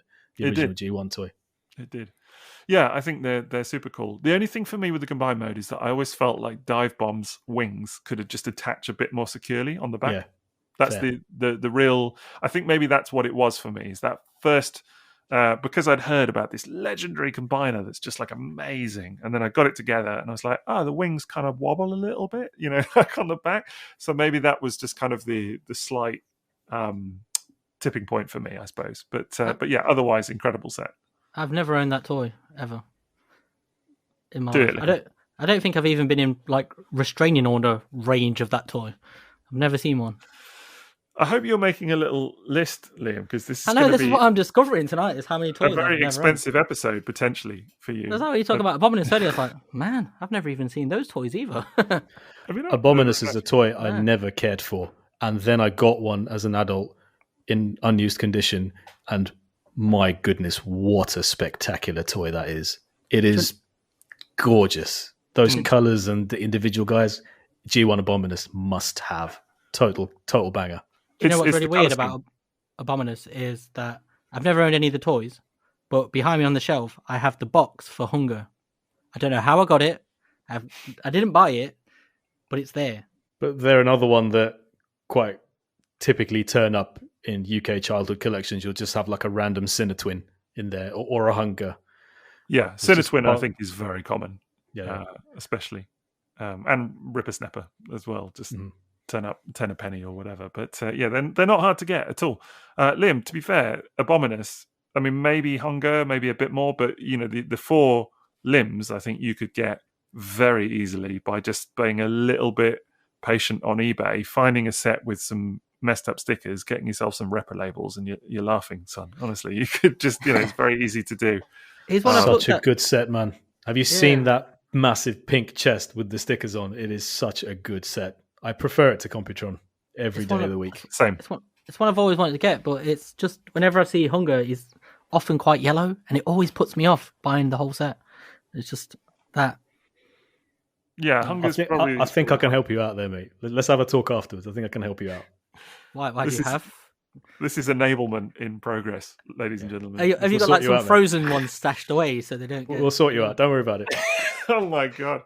Are you about to go and catch some in Iceland? That's what they are. They're just roaming. Hunger in the wild. Yeah. Have you seen the new Takara set they're doing? The Power of the Primes version. They've done a new Takara version, and they've sort of retooled quite a few bits on it. Like giving him a new chest shield. Looks very... I know it's probably not up your guy's street, but it looks very fancy. Actually, I had no idea. I mean, I thought the Hasbro set looked pretty fancy, but there's actually a new version out now. Yeah, well, the Power of the Primes one, I've got that. It's pretty nice, but I think Takara released their own version of it a couple of years ago. But yeah, they've just done a new sort of EX style set, and just retooled a few bits, changed a few of the colours. Because I think it's Power of the Primes where Takara started just releasing Hasbro versions of toys, didn't they? I think it's around that sort of time. So they've got a lot of amazing material to work with as far as Abominus goes. Yeah. So I'm not surprised they knocked it out of the park, either Hasbro or Takara. That is such a fantastic looking toy. But one I would really recommend you get in nice condition, because it makes a huge amount of difference. I think a worn Computron and a worn Devastator still look superb. They can be enjoyed in worn condition, no question. But I think something like Abominus, you've got to get a nice one. Same goes for Predaking. I reckon worn Predaking will still be amazing. But Abominus, you've got to go nice condition. It makes all the difference. So speaking of worn toys and unusual G1 combiners, worn toys specifically, I'm talking about your Lightspeed, Liam, your infamous Lightspeed. He's dead. R.I.P. Yeah, indeed. But of course, something like Road Caesar, the actual Japanese version of that toy, of course, but that's an unusual one as well. What, you were talking about pig in an alleyway? That's the leader of the pack, as far as that's concerned, isn't it? It really is. Wide stance, yes, definitely. Yes. Yeah, he's an unusual one, it's fair to say. I love it, I gotta be honest. I'm just like... You could fit a herd of snarlers through there, couldn't you? I'm just looking at mine now. It's behind me on the shelf, and yeah, it's a weird one. It's one of those that, like, it's sort of that era of G1. You've really got to kind of buy into the charm of it. Do you know what I mean? And then there's so much to love. I mean, individually, those toys are great. I think I mentioned in a previous episode that, you know, I had Flame, the motivator, as a kid, and I could distinctly, even as a kid, see the difference between that and like a lot of the gold box stuff that was getting released at the time. You know, so it definitely had its own kind of flair and feel to it, which was really, really interesting. I think as a set, the three of them, I think, are immense. I think they're beautiful toys. And then it's weird to me that Hasbro didn't go the combining route with them. You know, they stripped all of that out when they released them for the Euro release, you know, in the early 90s. But then it was almost like decombining stuff was the thing at the time, because they also released the Constructicons without the ability to combine and whatever else. So it's just a really, really weird one. But I do think Road Caesar as a combiner is pretty great.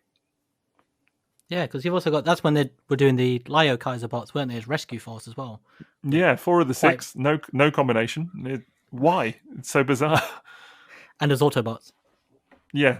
Well, actually, I think the Rescue Force are pretty cool. I really like the decos and everything that they did with them. It's just bizarre or a bit baffling to me that they kind of took away some of the kind of key functionality of those toys. Because again, I remember having, I think, at least one or two, maybe just one of the Rescue Force as a kid, and just thinking, this is kind of basic. And a bit like you with Air Raid, M.A.S., you know, but never once knew as a kid that actually they were supposed to combine. See, I only had the drill tank, but I knew there was something, because there's like a little flap, isn't there, that folds out on the side, and I always wondered what it was. And it wasn't until many years later I was like, oh, it's technically a toe. Have you seen now what people do with Rescue Kaiser? They need a couple of bootlegs, right? Yeah, there's 2 KOs for the 2 missing team members, and then you can get a KO head as well, the Lio Kaiser head redone. One of our friends has done it, actually. I think it's pretty cool. Rescue Kaiser. I kind of like it. I've always like that, yeah, I've been sort of tempted to give it a go at some point. I mean, Lio Kaiser for me is one that I would love to have, but I just don't think it'll ever happen. That's a really cool combiner. That's another one where all the members are the same size, and it has really excellent proportions in combined mode. The really nice sort of wing shoulders, and then a fantastic head sculpt that comes with Leozak. It's a really nice toy. It's just such a shame about the gold plastic on the tank. I can't remember what his name is at the moment, but I had one for a very brief amount of time. I was selling it for a friend and combined it for photos, and I thought, this is a really handsome, fun combiner. So that it's up there. It's deserving of its status in terms of a cool toy. Man, can you believe at the time it sold for like $250? That's just unheard of now. But it's amazing how much these things have just escalated in desirability and price. And just to follow your train of thought, of slightly different... I can't even finish the sentence. But can we talk about Raden now? Are you going to get us back on track?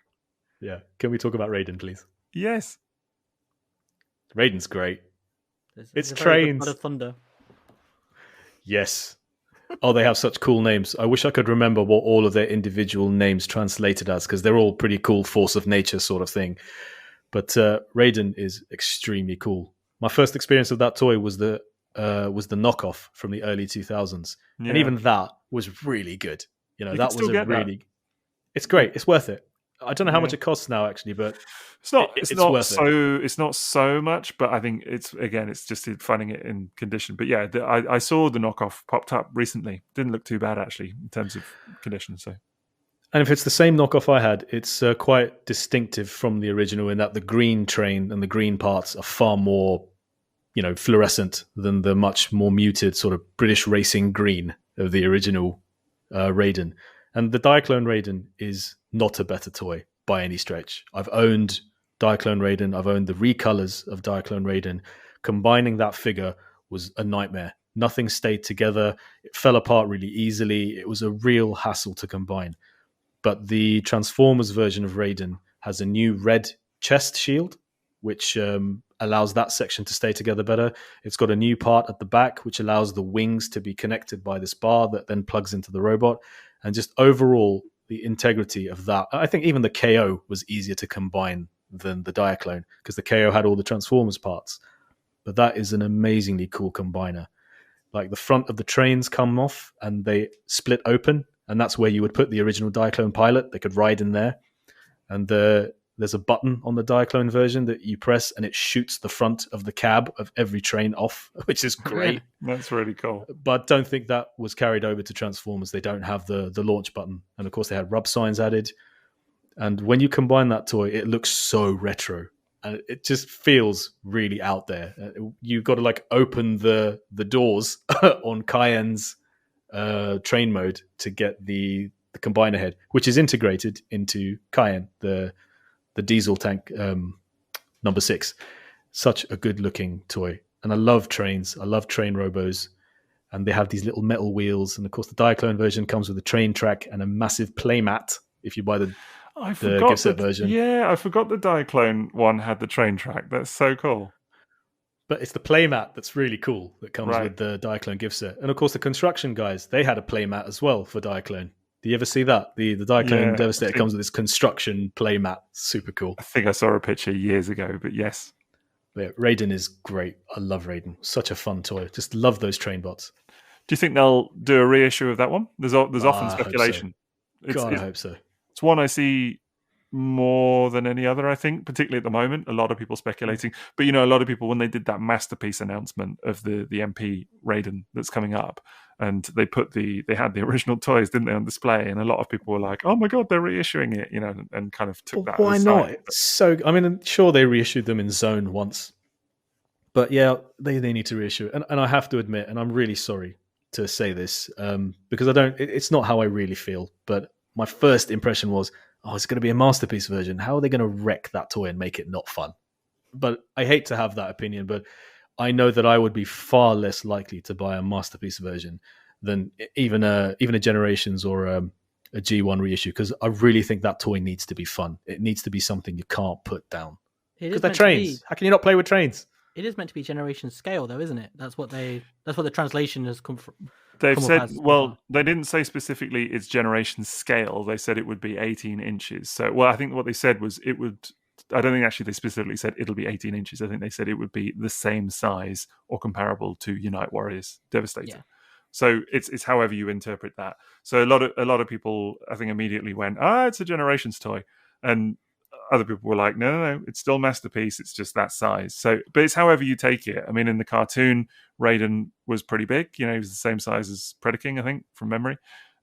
So it's however you take that. I think that is in itself, not to get into the whole third-party world again, we've kind of done it, but that kind of created a lot of conversation there as well, because coming up to that, there was a lot of discussion about what the right size for a Masterpiece Combiner was going to be. So if it is 18 inches, then that sort of confirms that slot, if you like, and it then puts what all these third parties have been doing into light, if that sort of makes sense. Like, is it correct or not correct? So for me, it's a really interesting one. But I also think the engineering that they employ will be fascinating to see. Like, one thing with Unite Warriors Devastator was that, obviously they kept it, and I think Hasui did even say in an interview that they kept it simple enough that it wasn't a ball ache, let's be honest, to kind of put together. And it'll be fascinating to see how much complexity they load into Raiden versus actually what's masterpiecey about it versus kind of keeping it fun, if that sort of makes sense. I really hope they give them Masterpiece standard train modes. That I'd forgive anything for that. I'll be happy, if it's if the trains look excellent and there's not like feet hanging off the back of them or something like that, then that would be nice. I would like, decent kind of Masterpiece level articulation and stuff like that would be amazing. But then the kind of simplicity and whatever else that you might hope they would take into account would be really nice. Like, not too heavily engineered and fiddly and You know what? complicated. Forget everything I just said. Sod it. Give me a Masterpiece Raden as well. I mean, it's another Trainbot combiner. What could possibly go wrong? Wow, you've talked yourself into it in like Yep. 2 minutes, a minute and Just- a half. Raden is great. It's so cool. Those individual trains are so great. And just like Sixo talking about it, having nice articulation, you think like a really nice version of those. Because, one of the original train bots, he's kind of stumpy. He's got really big legs. He's very short, just kind of stumpy, stocky kind of thing. Whereas the others stand quite differently to him. So, to have them all in really nice proportions, good posability, really good looking trains, and a kick-ass combiner mode, taking into all of the principles you're talking about with Unite Warriors Devastator, would be really special. I think for me, if I'm honest, if they did an official Masterpiece Devastator, I've often said, I'd be happy if it was the Unite Warriors core design, if you like, but kind of souped up a bit. If the individual bots weren't as hollow, if they had hand articulation and things like that, or kind of posable hands, if they had, kind of not such awkward elbows and those kind of elements, then there would be a lot to be said for it. It could work. The look is there. The engineering, certainly the kind of core engineering, is fantastic. It hangs together beautifully. So it wouldn't have to be that far off. I think if it was like, take what they did with Unite Warriors Devastator and add in some of those elements that we're talking about, maybe a bit more posability, whatever, that could be a decent Masterpiece combiner in my book anyway.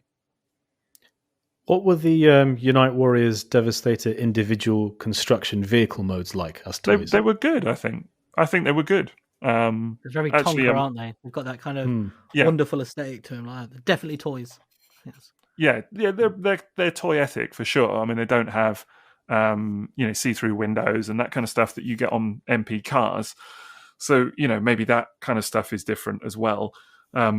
Aesthetically, they look chunkier. There's no paint on them, bar the sort of sparse paint apps, things like that.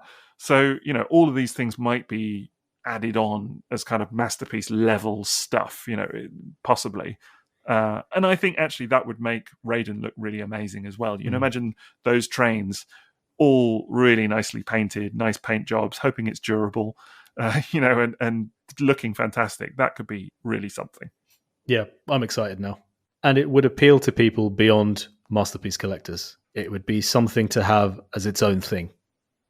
It's something very unique, isn't it? On like every single front, isn't it? Every part of it, as a Masterpiece combiner, as a train, and as a Japanese exclusive character. Every part of it is interesting. There's something. Do you think it could be almost like how people with Feral Rex kind of went in on Feral Rex, even if they didn't collect something that Feral Rex would naturally kind of go with, if that makes sense? Feral Rex had a standalone element to it as well, didn't it? Based on its looks, based on how incredible it looked. So if Raden can do that, but then Predaking has a look all of its own, and I think Raden would have to work really hard to achieve that. Because I think Predaking's looks are out of this world. There will be a lot of people, like with Feral Rex, like you were just saying, that are going to go into it just to see how it works, because it's something so new and novel as the first Masterpiece combiner, and just something so different. It's just going to be really interesting to see how it works and experience that. Even if it's only one, there will be a lot of people, probably like myself. How much would a Masterpiece combiner with 6 individual Masterpiece members cost?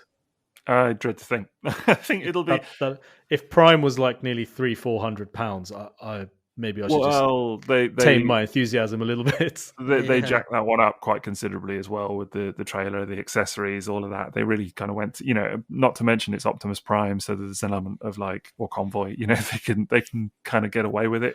Mate, these are trains. They could give us tracks and platforms and trees and fences, and I would just be slayed. Benches for people to sit on. Yeah, a tunnel.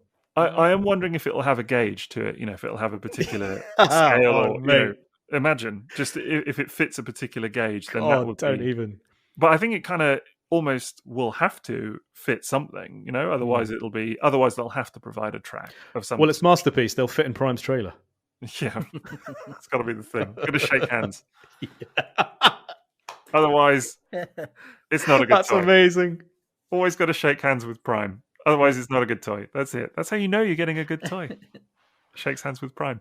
But yeah, I think it'll be interesting. I also think it'll be interesting to see, well, lots of things. Are they going to sell it as a set? Are they going to sell it individually? Both? I don't know. All of these things are new for the Masterpiece arena. It's never been done before. So, third party has been running rampant in this arena for years now. So I just think that Takara Tomy going, yeah, we're going to do it.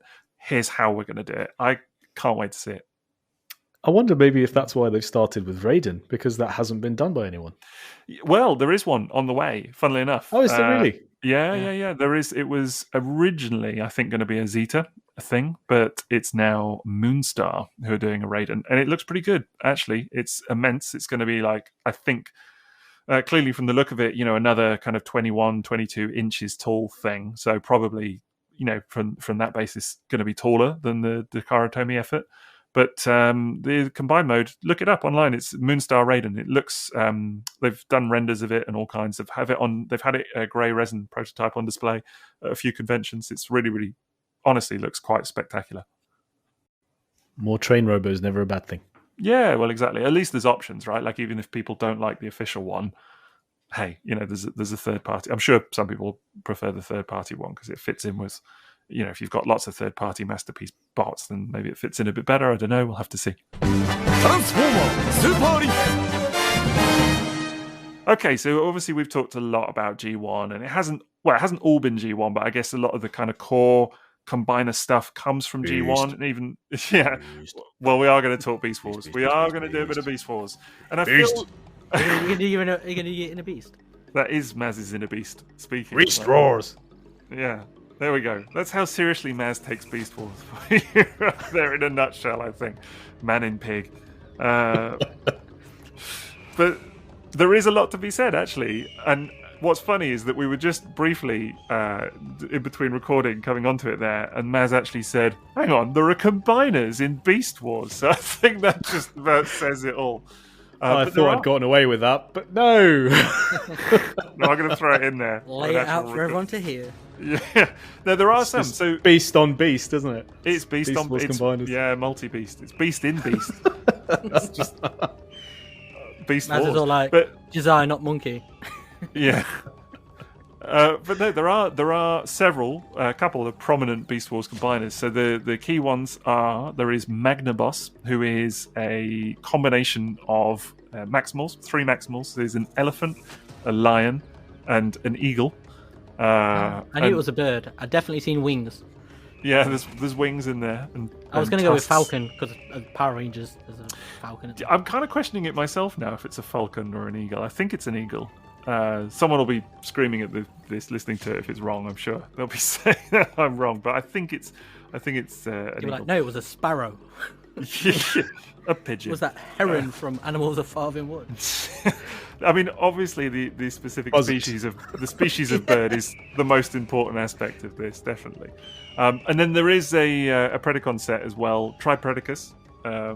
See, I've heard these names: Magnaboss, Tripredacus. Heard them all. Yeah, well, the Tripredacus crops up even in the mainframe cartoon, kind of, but that is like basically bugs and what have you, and then there's a kind of lobstery sea clamp thing. Say what? Yes, there's well, particularly there's the Japanese set. Combiner. There is a crustacean combiner. There's the Japanese sets then, which particularly the Predacon one has very different colours, and actually the crustacean-y guy is red, like a lobster. And he forms the feet. He's the trousers as well, Maz. Speechless. I have it right behind me, actually. Right behind me. It is on the shelf, the Japanese one, with the red trousers. It's to break out the rock lobster. Is that what we're about to do? Yeah, it seems to be, doesn't it? So, yeah, get that on the gas. But no, they're amazing. For the benefit of people listening that like these combiners, it's just worth mentioning, obviously. But they combine in very unusual ways. They're static in terms of how they come together. You know, they can only go one configuration, but they're completely unique. I think both of them, in that I've never seen anything like either one. Certainly Tripredacus, the way the arms are formed is just freaky beyond belief. It's like a terrifying I think there's some artwork flying around of that guy. I think again it's Guidi that did a drawing of it that just really shows it off to its kind of terrifyingly beautiful best. But Magnaboss as well is just completely unique. Again, to use no better word for it, just how it comes together. They're really, really worth checking out.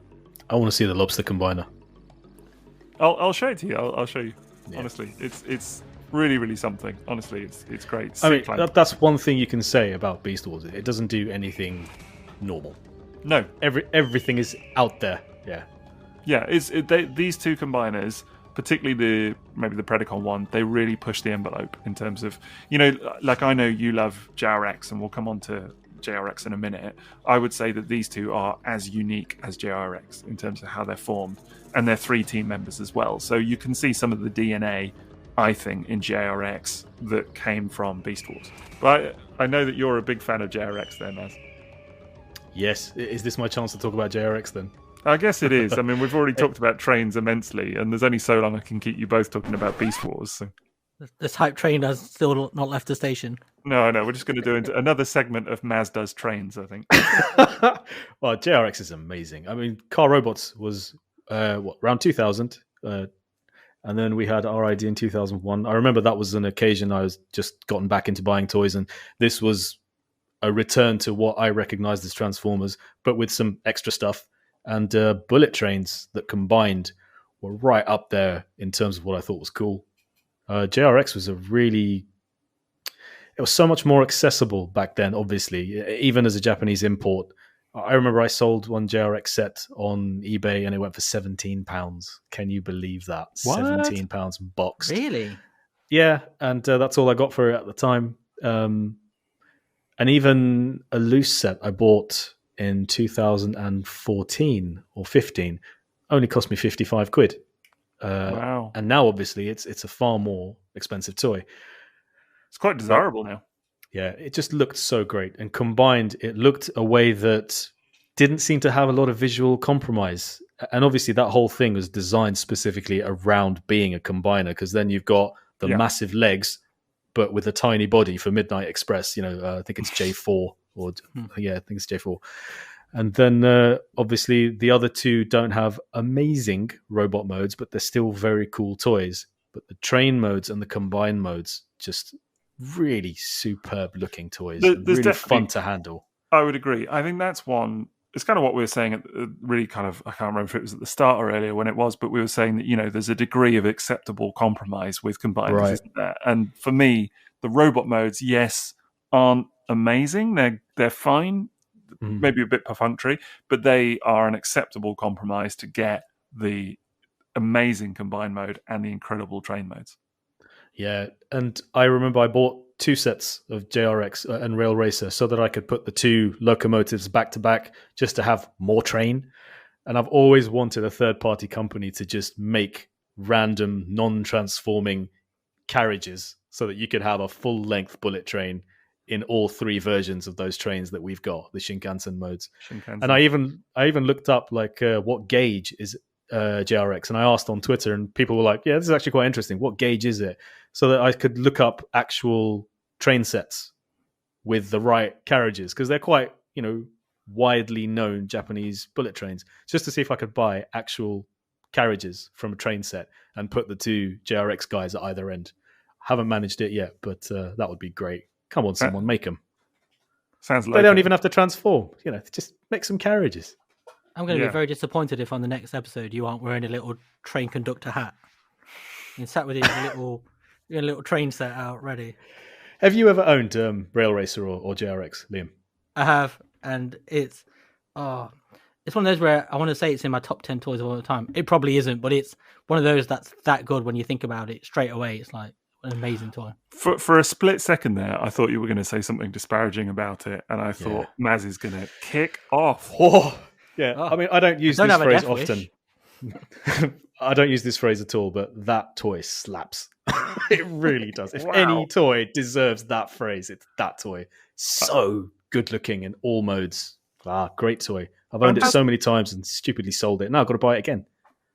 I'm just pleased now that I have a little recorded soundbite of Maz saying that toy slaps. I feel like that's going to come in handy over the coming years at various junctures. I'm disappointed that Maz can bring himself to say slaps, but so far he hasn't gone choo choo. And he won't.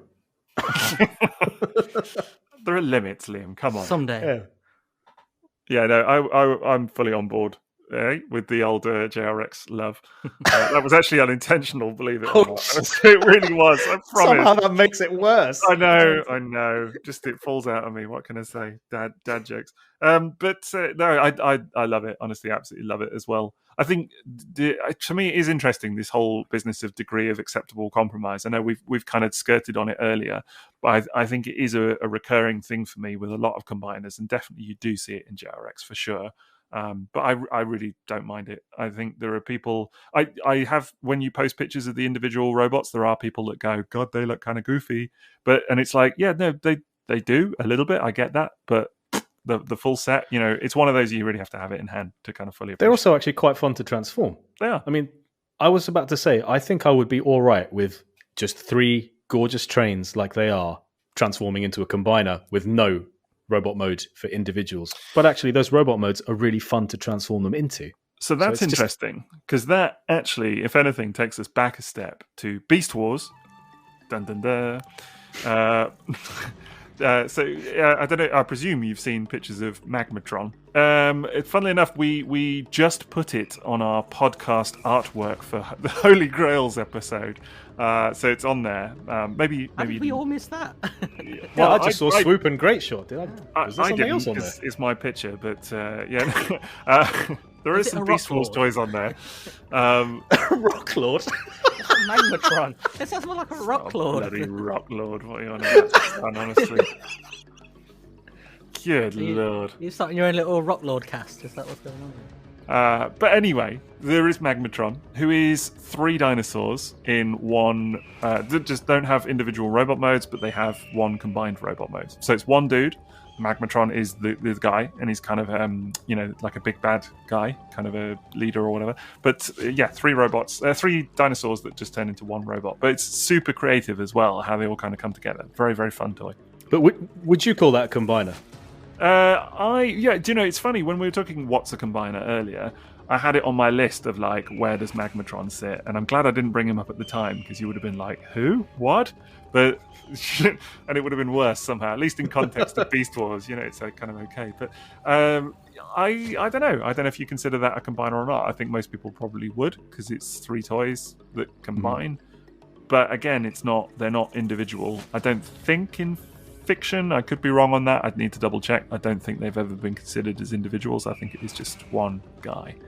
I'd consider it more of a combiner than something like Dreadwind and Darkwing, because the combined mode is the thing. That's the main selling point.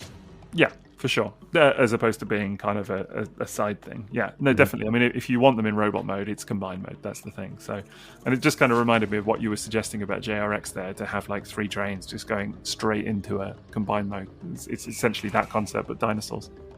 Oh my goodness. Now, we got a question on social, on the Triple Takeover account on Twitter, for that picture that you took.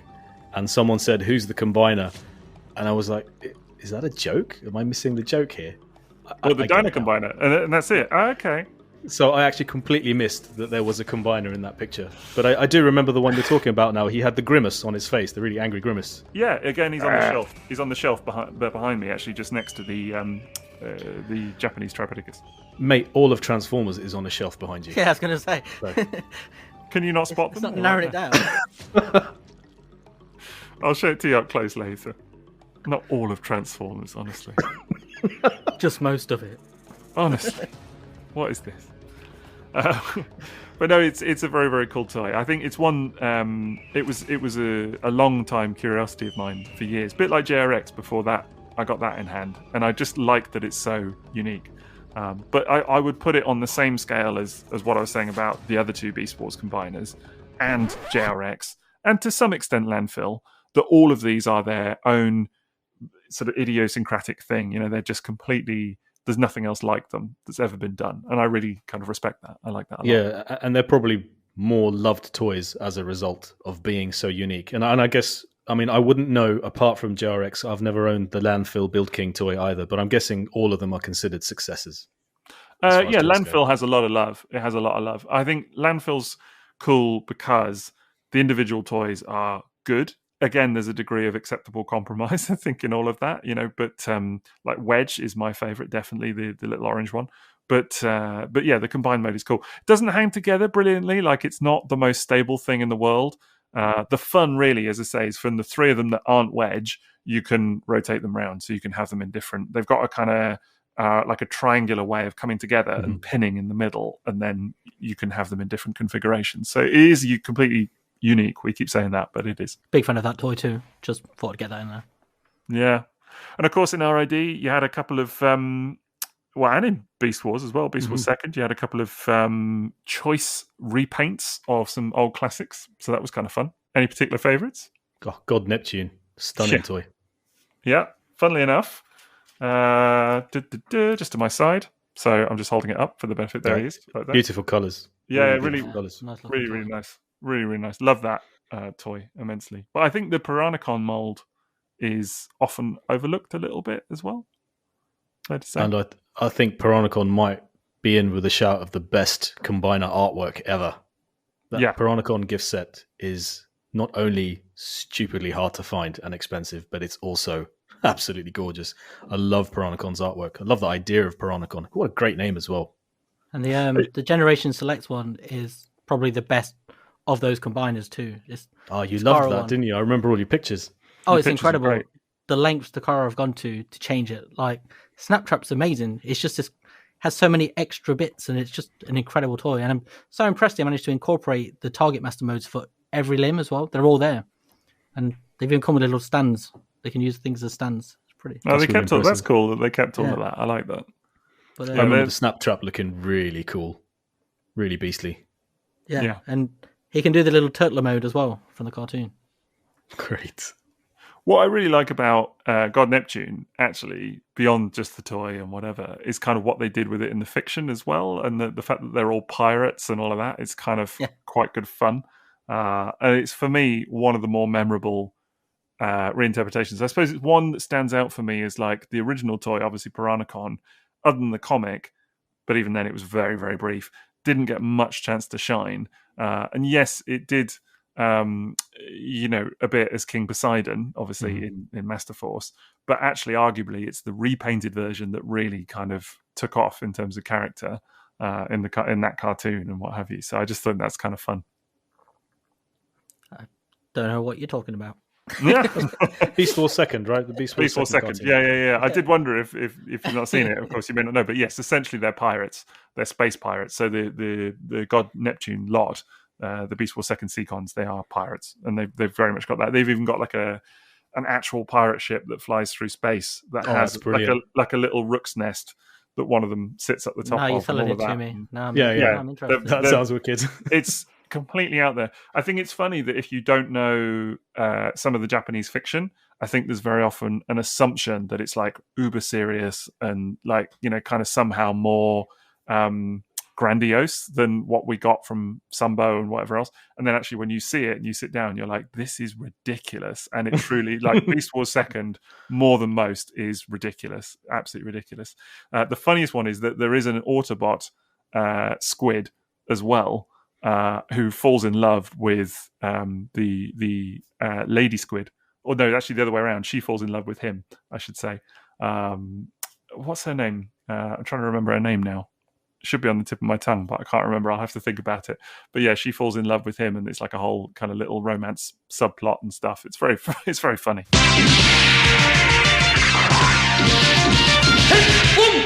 Okay, so kind of going beyond Beast Wars and all of that then. I mean, we could talk about Beast Wars a bit more, guys, if you want to, but I get the sense maybe that it's time to move on. There is then the old Unicron trilogy. I mean, I guess there are some elements of combination in Armada. I mean, there's stuff like Optimus combining with Overload and Jetfire to kind of form like a super mode. But again, I would kind of put that down as a Revenge of the Fallen type Jetfire dealy as well, where it's still Optimus in control. It doesn't really feel like maybe a combiner as such, just like the other dudes form armor as such. But they but just then go obviously, to sleep.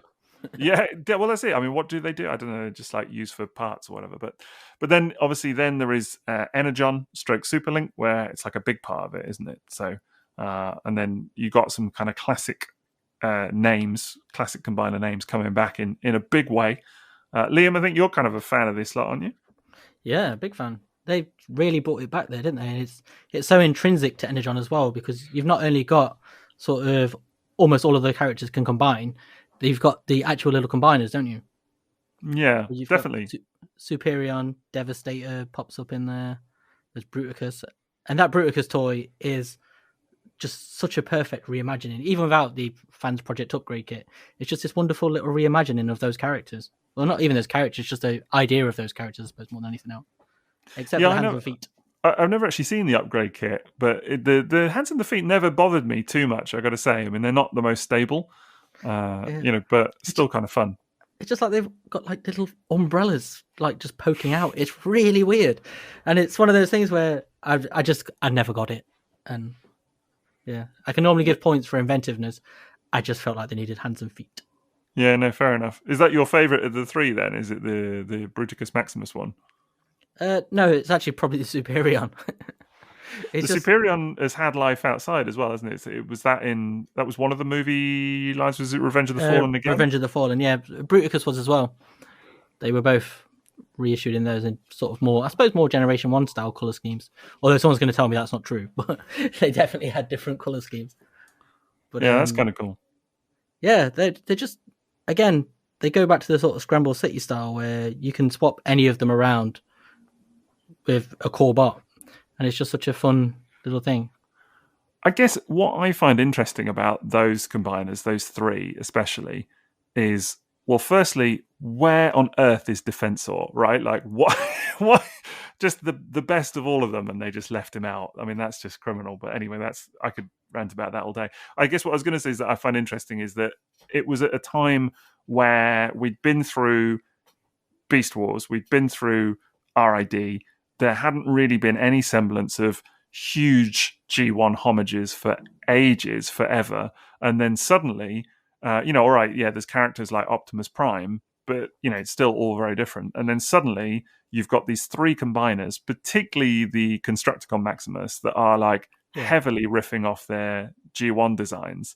And I mean, you really saw it a lot in Energon or Superlink anyway, with a lot of the kind of different designs. But those three combiners for me really stood out as like, I remember seeing them at the time, like seeing the cartoon, which I wasn't particularly watching, but, back in the 2000s, whenever it was, and thinking, oh, wow, they're really referencing G1 with this.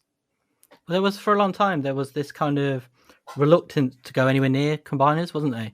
And it's there. That's sort of the first time they sort of dip the toe back in, because you'd hear it in the fandom quite often. They go, oh, they'll never do combiners again, it's too elaborate or too expensive or whatever. And that's really the first time.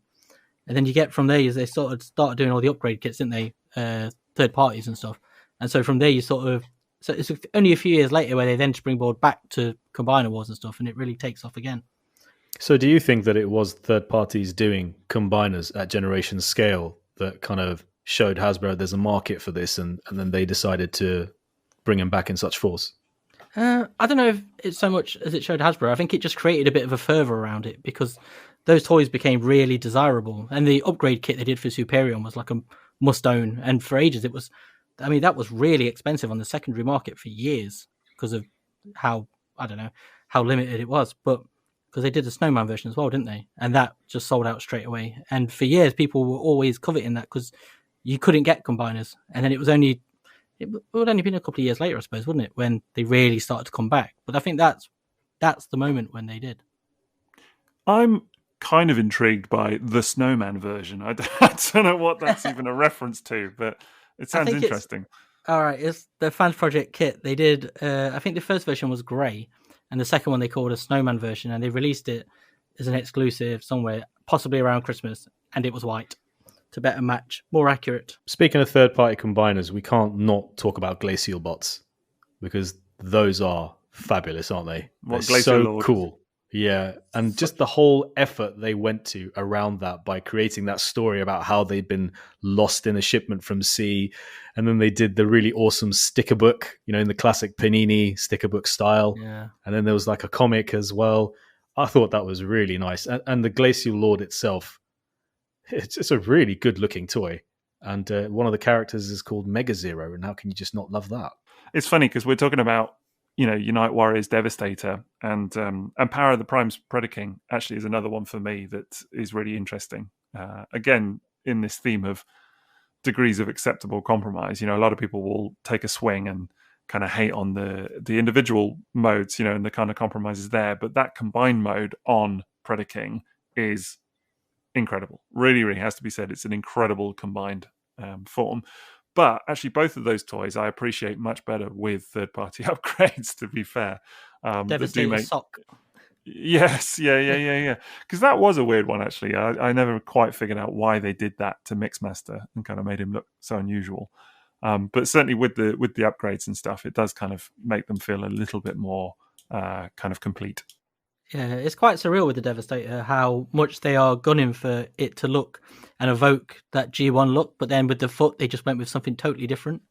And I think that was it. Yeah, you've hit the nail on the head. That it wasn't that it was a bad choice unto itself. It was more the fact that everything else was so slavish, and then you just got this one weird foot, and it was like, really tiny. What happened foot. there? Yeah, it's just very, very strange choice. I'm sure there must have been a reason for it. I don't know, but well, I think at the time they said it was because those type of cement mixers were more prevalent. And I'm sure someone said, I remember seeing this quite a lot on social media. There was some Americans were saying that, they've never seen the normal type of cement mixer that that Mixmaster is. And I just thought, I've never seen the other one. Transformers 90 style. The Beast Wars are coming up next on Tsunami. To your stations, quickly. Okay, so we've been through not necessarily a complete history of combiners, but I think we've given it a good stab at kind of assessing some of the kind of more prominent ones from over the years anyway. I mean, we haven't talked about Revenge of the Fallen Devastator, which, I mean, is there much to say about that? I was going to say the testicles is kind of the scrotum is the thing, right? Like, there's probably not much to kind of go on about that necessarily beyond that. So that is kind of what it is. So there you go, scrotum nod. But do we maybe want to kind of honorable mention to the Legends class combiner of that figure? Oh yeah, why is that? I think it's pretty amazing. That little one. I didn't really click with it myself very much, but I do know people who really rate that figure hugely. And of course, it did come in a repainted green and purple version as well. Okay, I think I did see that actually. So there is the new Studio Series one as well, which actually, to be fair, looks pretty cool. Mm-hmm. And there's a third party one as well happening right now, which is kind of an interesting saga all to itself. But there are also the Power Core Combiners. Did either of you have any interest in those? Is that the one where it came out in the US and it was called Spastic? And then it was featured in the Metro in the UK. It's a news story that they've actually put out a toy called that. And then it was very quickly rebranded as Menasor. That is correct. That is that one. They just stuck a sticker over it on the box over here. That's literally what they did, was just stuck a sticker over it. Unforgettable, really. But that's a really fun line. And again, if you go into it looking at it through sort of the traditional lens of individual characters, you won't get anything out of it at all. But if you take it as something different, the drones are quite fantastic because they plug in and they all have little action features, so they don't turn into robots, but you plug them in and they'll auto transform into an arm or a leg or something like that. And it's just I have really owned fun... one of those. Now that you mention it, I have owned a Power Core Combiner. It came in a lot of toys I bought, and it did exactly that. Yeah, because they then also sort of backdated the characters into the G1 fiction, didn't they? Through the legends, all that. So there's Bomb Shock, isn't there? Who I think is some way related to the Combaticons and stuff like that, because they're all still based around the similar teams, aren't they? There's a very Protector Bot-y like one. There's an Aerial Bot like one. There's even a Dinobot one. Looks like the Pope. A little Pope hat. Does he? Why weren't they marketed this way? It's just what I want to know. So that kind of This would have got my attention. that kind of appeals to me from like thinking The back. Dino Pope. Well, yeah. Well, I was thinking of like a little callback to the days of like the Six Combiners again, with their little police hats and firemen's hats and things like that, which is kind of fun. I always kind of like that. So yeah, Pope hat Dinobot. Why not? Well, I was going to say, what are some of our personal favorite combiners? So any line, anything, whatever, it doesn't really matter. But just kind of like some of our, if you had to pick. Maz, I feel like you've hinted at a couple of yours already, but maybe really obviously like G1 Devastator, Car Robots JRX, or Rail Racer from RID, and G1 Predaking.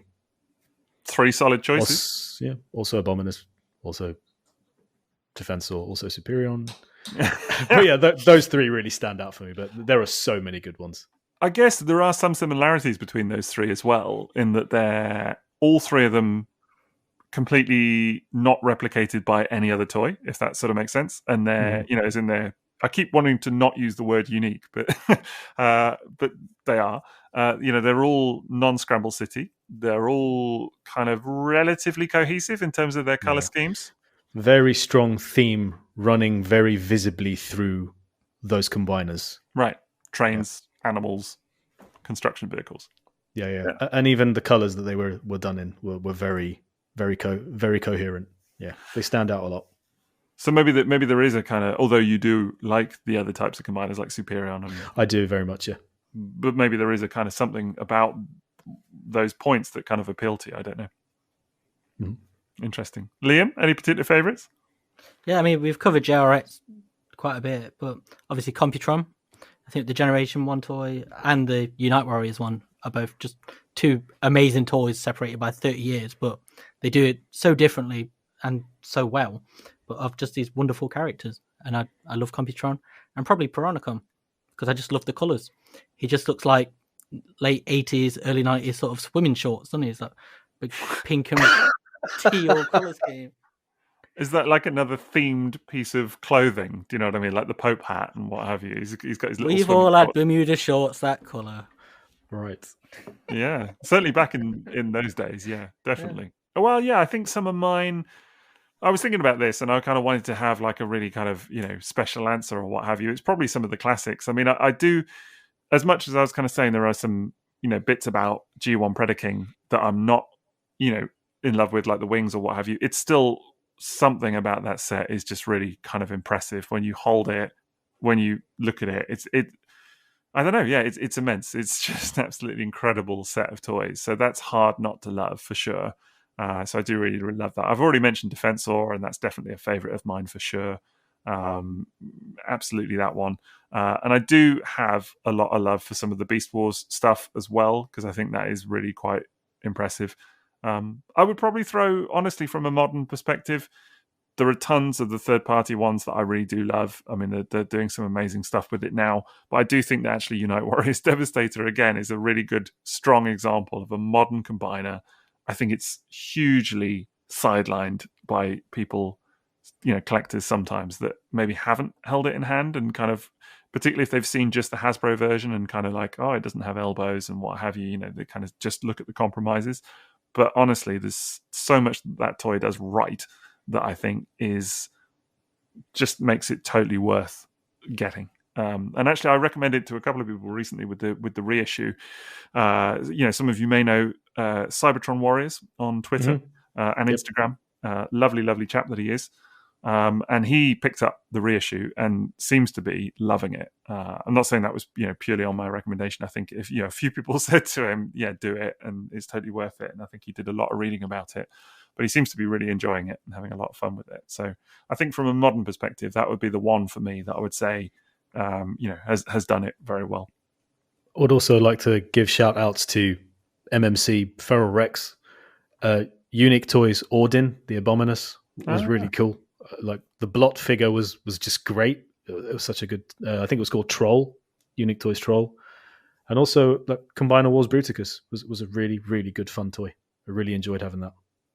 I think there's just something about combiners, isn't there? As we sort of said earlier, that it's just kind of that permeate every part of collecting in a funny way. Like if you're into Transformers, the chances are at some point you'll come across little men becoming a big man. It's just a big man. It's just kind of part of the fun, isn't it? It's hard to get away from kind of loving them somehow.